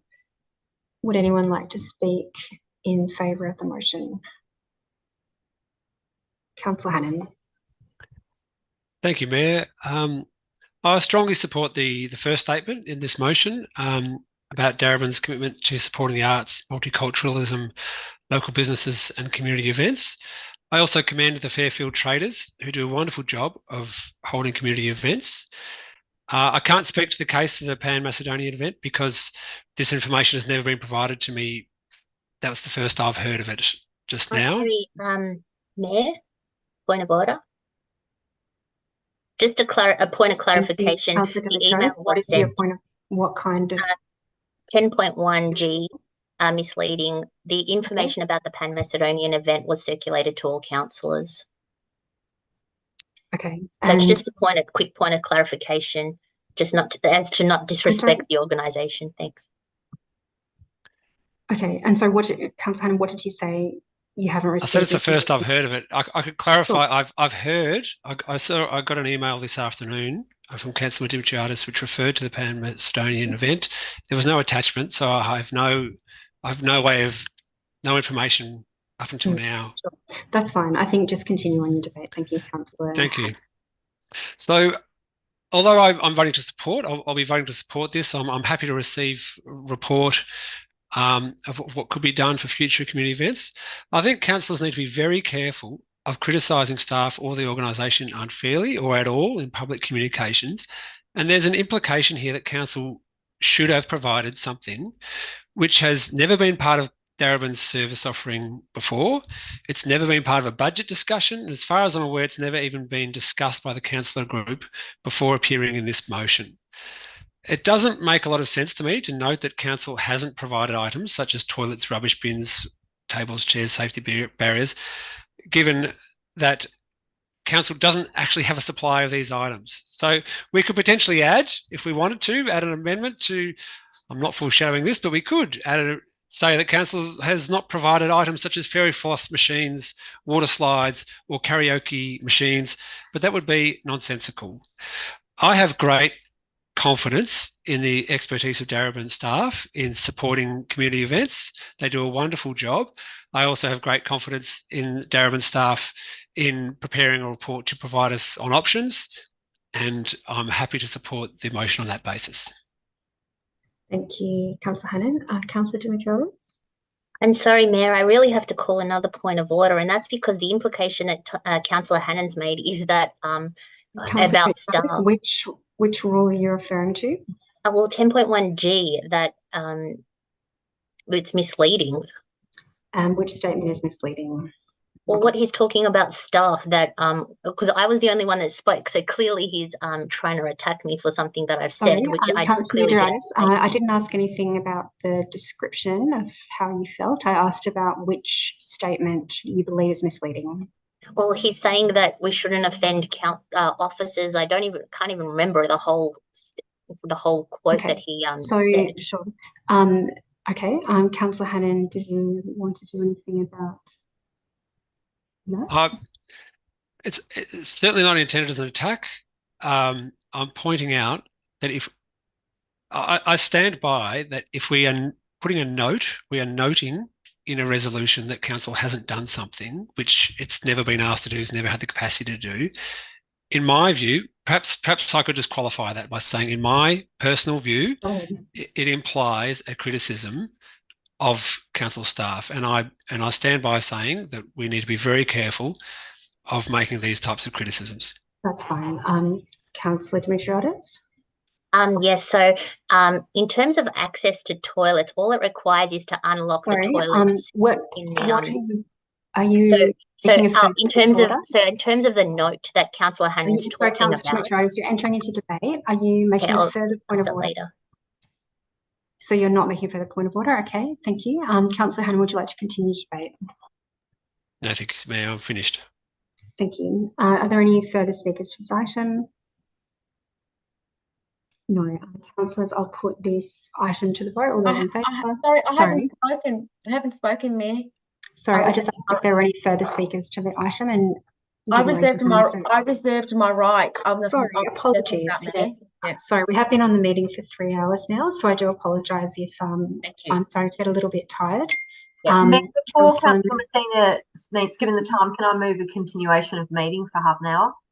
Yes. Do you have a seconder, Councillor Greco? And all those in favour of extending the meeting for half an hour? That's carried unanimously. So, Councillor Messina, I apologise about that. I'll be brief. Sure. Please go ahead, and I apologise for not I'll be brief. I think community is what this council is all about. Events is what, and we certainly, this council really upholds our traders, really supports our arts and creatives in Darebin. I think what the proposal is moving forward is a report to explore the opportunity where we can have items that are provided to community to address. It's just a report. And I think an example of that, and I think Councillor McCarthy used it and beforehand, Miller Street, Gilbert Road, Raglan Street, Dundon Street, Springthorpe, Gertz Avenue. Wouldn't it be great that we would explore and unpack some of these areas in Darebin where community wants to hold some things and where council has some tangible assets that we could perhaps give them to utilise on those dates? That's all this is asking for. And I want to commend Anna at the Fairfield Traders, because she does an excellent job. I've spoken to her and the traders many times. What this is doing is saying, let's have a look at some tangible assets where council then perhaps can provide it. I'll give you an example. There was an event at Reservoir at Edwards Lake, and there was an issue about a generator and having some linkages into the power supply there. The method and what came out later was there's going to be more carbon emissions. So it really goes against our carbon declaring a climate emergency. So we need to factor all these things. Let's have a look at, are there some community tangible items that the community can then utilise to have some of these events? Like I said, Raglan Street, Dundas Street, Miller Street, Gilbert Road, Springthorpe, Fairfield, Northgate, Gertz Avenue. Why can't we do that? That's what it asks for, unpacking that, and perhaps that can be coming into fruition for some more community events. And let's see where that takes us on that journey. Thank you, Councillor Messina. So I'll now put that item to the vote. All those in favour? That is Councillor Lawrence, Councillor Greco, Councillor Dimitriadis. Oh, sorry, that's carried unanimously. Thank you, Councillor Williams. So we will go on to the next item, which is 6.11 Housing for Darebin Community Member. So as I flagged at the start of the meeting, I have a conflict on this item. So I will leave the meeting now and I'll hand the chairing over to the Deputy Mayor, Councillor Tim Lawrence. And if I could just get a message, please, when I need to come back. Thank you very much. May I also have a conflict?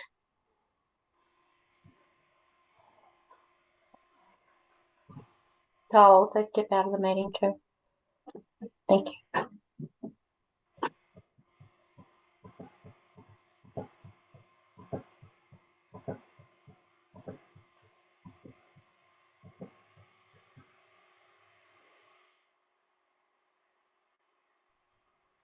Through you, Acting Mayor Lawrence, I believe if you now have the chair, and if you Yes, wish thanks. to move this, you need to appoint an acting chair.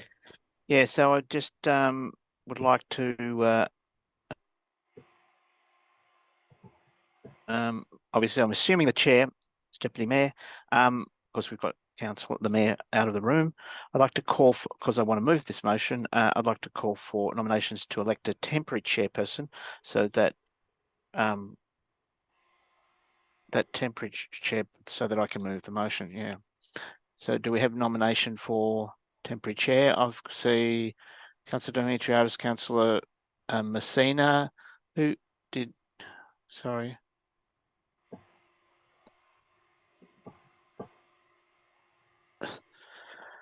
Sorry, I'm calling for nominations. Maybe I'm not hearing anything. Sorry. I'm happy to move a nomination for a temporary chair, Councillor Lawrence. Okay, thank you. Because I've seen three things. It's getting pretty much up to 13th or 14th hour on screens for me today, right now. Do double screens count double? I wonder. Now, so can I have your nomination? Yeah, Councillor Greco. I'd like to nominate Councillor Greco. Okay. Now, do I need a seconder for that? Do I have a seconder? I have a seconder, Councillor Demetriadis. Okay. I'll have a call for a vote on that. All those in favour of appointing a temporary chair? I'm seeing 1, 2, 3, 4, 5, 6, 7 hands. So I've got Councillor Demetriadis, Councillor Greco, Councillor Messina, Councillor Rennie, Councillor McCarthy voting for, and myself voting for, and any against, and Councillor Hannon voting against, and yeah, we haven't got anyone less, so that's good. Okay, so I'm going to hand over to Councillor Greco. And thank you, Councillor Lawrence. I'm happy to chair. So the next item that we have on the agenda is an item that's been moved by Councillor Lawrence.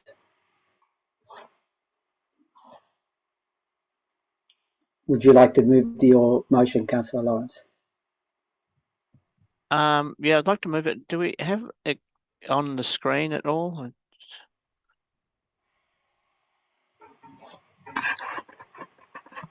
Councillor Lawrence, is that your motion that you would like to move? Because I know there's been various versions of this motion.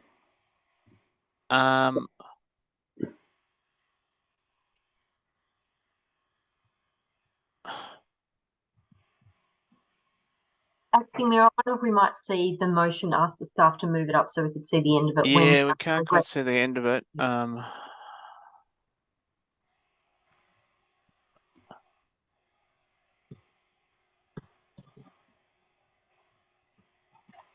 So, Councillor Lawrence, is this the motion that you like to move? This is happy to move this motion. I'm just mindful that the urgency of this matter to get this matter addressed. So happy to move the motion. Okay, so you're moving this motion. Do we have a seconder for this motion?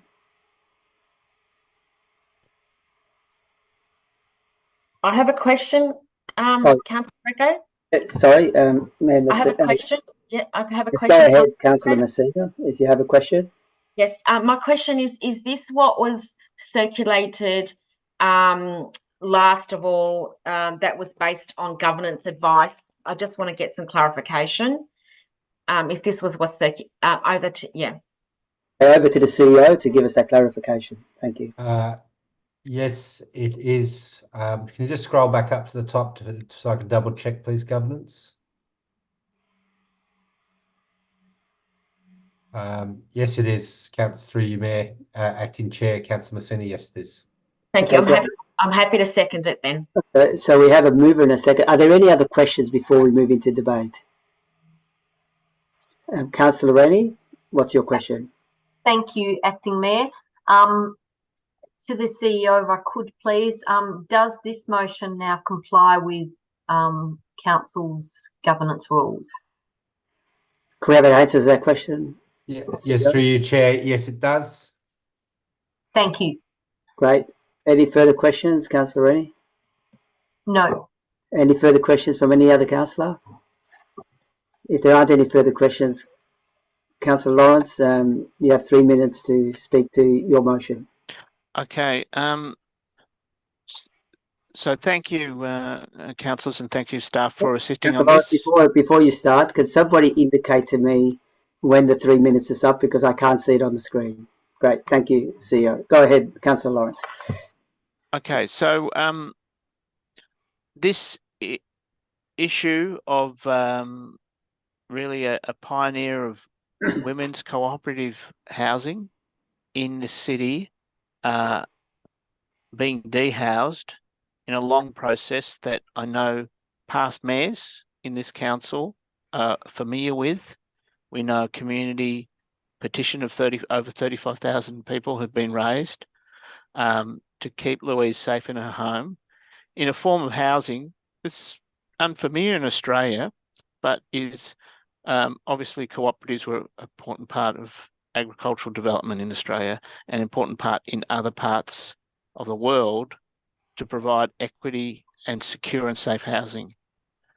There is a lot of controversy and community angst about that an older single woman would be removed from a home and should help create other homes, cooperative homes, to give people affordable homes in our community. And that's a diversity we want to keep in our community.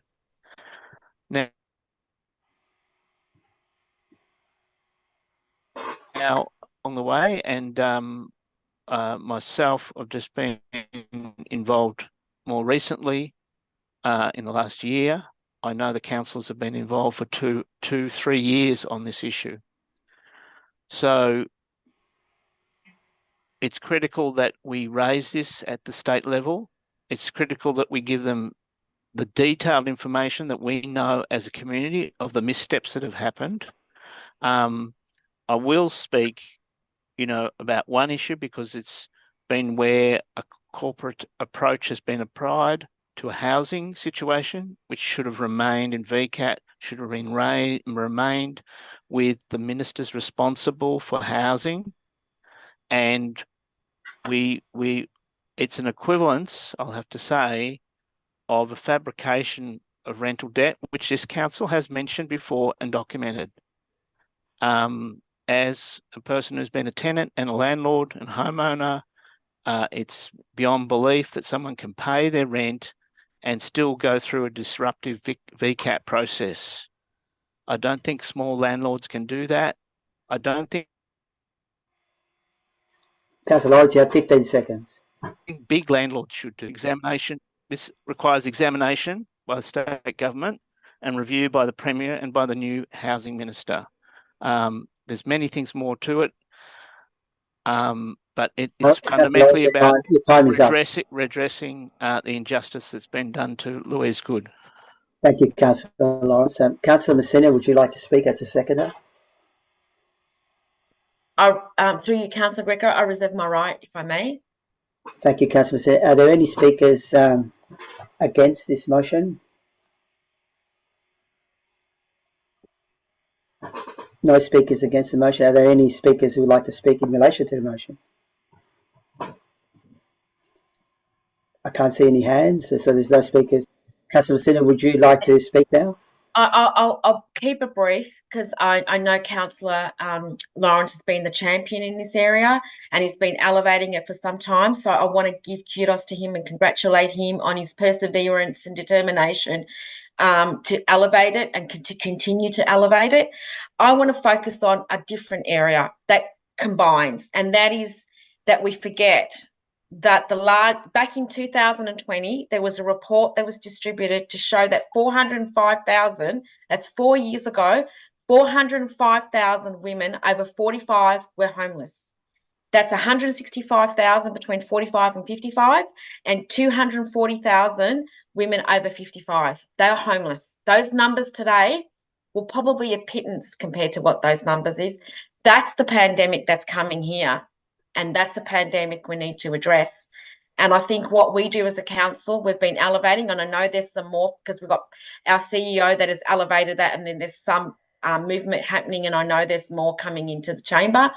And I know this council are advocates for that, but that's a pandemic that's coming, that and Alzheimer's. And these are the things that council, state and federal government need to work together to address, because if we don't do it collectively, we're going to be in serious trouble for our future. So I just wanted to make that statement and congratulate Councillor Lawrence for championing this cause and for ensuring that governance was followed through, and I'm hoping that councillors will support this. Thank you. Thank you, Councillor Sam. Before councillors vote on this, I'd just like to say a few words as the chair. Look, I'm glad that this motion has been brought to council by Councillor Lawrence. There's been a lot of noise and a lot of confusion and a lot of angst around this issue, and it's understandable given that an elderly woman, an elderly resident of the city of Darebin, has basically been evicted from her home, or she feels that she's been evicted from her home. It's an opportunity for council to step in and see what council can do within its limits and within its remit to try and assist in some sort of way and facilitate some sort of resolution process if that's at all possible. So I commend the motion, and now I'll ask councillors to vote. Those in favour? Okay, so that's unanimous. Thank you, councillors. So I'll hand back to the Deputy Mayor.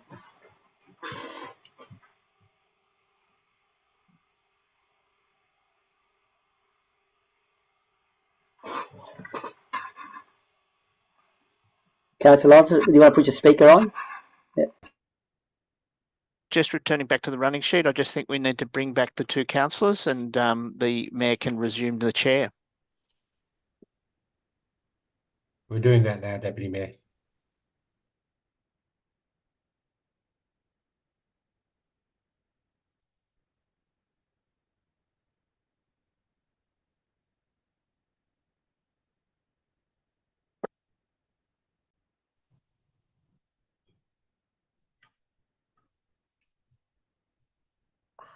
Hello, everyone. Can I confirm that it's okay to start chairing again? Yes, thank you, Mr. Smith.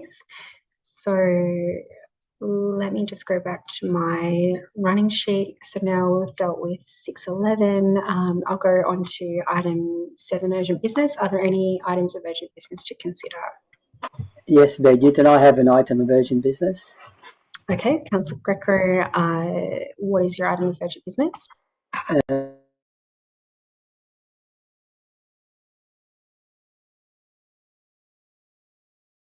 you're on mute. Yeah, sorry about that. The item of urgent business is a motion in regards of council making an apology to some council stakeholders. The urgent motion has been circulated to all councillors, the CEO, and also staff. Thank you, Councillor Greco. So as an item of urgent business, we will first go to, the item has been circulated by email. Are there any questions on the urgent item before we go to a procedural motion? Councillor Redding. Thank you. Could we have advice through the CEO whether this is considered urgent under our governance rules? Thank you. Through you, Mayor, I'm going to ask Anna to answer that. Thank you, CEO, and through you, Mayor.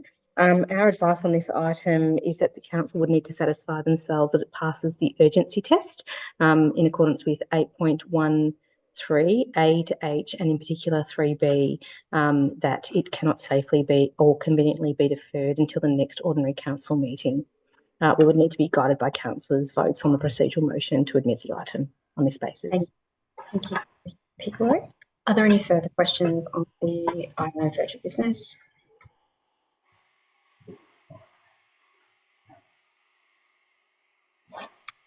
No. Okay.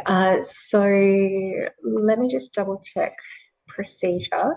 So my understanding is that to admit an item of urgent business, we need to go to a vote first to decide whether it is accepted as urgent business. So that's a procedural motion. So I believe I need a mover and seconder to seek to admit this item as urgent business. So Councillor Greco, you'd like to move that item. Do I have a seconder for this item? Councillor Demetriadis. And Mr. Smith, can I just get governance advice? Do we debate this one or does it go straight to a vote? Sorry, it's getting late. Through you, Mayor, yes, it's getting late. I might just check with Anna, but my view is you should give Councillor Greco the opportunity to just say why it's urgent so the council can consider the governance rules. Thank you. So Councillor Greco should be given that opportunity, in my view. Thank you. Mr. Piccolo, do you have anything to add to that? Yes, I do. Look, I think that's right. I think I have the opportunity to speak to it why it's urgent. Councillor Saab, this is urgent because we've had 3 organisations that have written to us, and what they've stated in their letters has been quite concerning, and I think it's only proper and courteous that we respond as soon as possible to their letters and offer an apology to them. Again, I stress that the content of their letters was quite strong, and that we owe it to them to provide a response as quickly as possible. Allowing this, not admitting this item to this meeting would mean that we would have to wait up to nearly 4 weeks to consider this item as a notice of motion at the end of February, which I think would be highly inappropriate given that these organisations, which we have a lot of understanding with and a lot of respect to, and given that they've written to us in such a tense circumstances, that we owe it to them, knowing that this meeting is taking place tonight and the fact that we are trying to seek some resolution on this, that we debate this tonight and that we offer them pronto the necessary explanation and apology that as councillors we want to offer these organisations. That's why I believe that it's urgent, and I think it's an opportunity tonight to get this debated, and so like that we can move on. Thank you. Thank you, Councillor Greco. I believe it is considered a procedural motion, so we do have a seconder, but I think we should probably just go straight to the vote for that one, unless I think we should go straight to the vote. So we have a mover and a seconder. This is about whether to admit an item of urgent business. So councillors, I'll now put that to the vote. All those in favour? Councillor Greco, Councillor Demetriadis, Councillor Sino and Councillor Williams. All those against? Councillor Newton, Councillor Rennie, Councillor Lawrence, Councillor McCarthy, and Councillor Hannan. That motion is lost. Do we have any other items of urgent business? No. Okay. So I will now go on to the next item, which is item 8, and this is consideration of reports confidential. Councillors, there is one confidential item to consider this evening, and we now need to close the meeting to the public. So in accordance with section 66(2) of the Local Government Act 2020, Council may resolve to close the meeting to members of the public to consider the item designated confidential in accordance with section 3(1) of the Act. Councillors, is there a mover of the recommendation to close the meeting to the public and move into a confidential meeting? Sorry, I didn't see who was first, but Councillor McCarthy, I can see the mover, and Councillor Messina, the seconder. Would the mover like to speak to the item? No, the seconder wouldn't like to speak either. Okay, so we'll go straight to the vote to move into confidential. All those in favour? That's carried unanimously. And just in terms of process for anyone watching at home, we will go into confidential now. So I believe the live streaming will cease.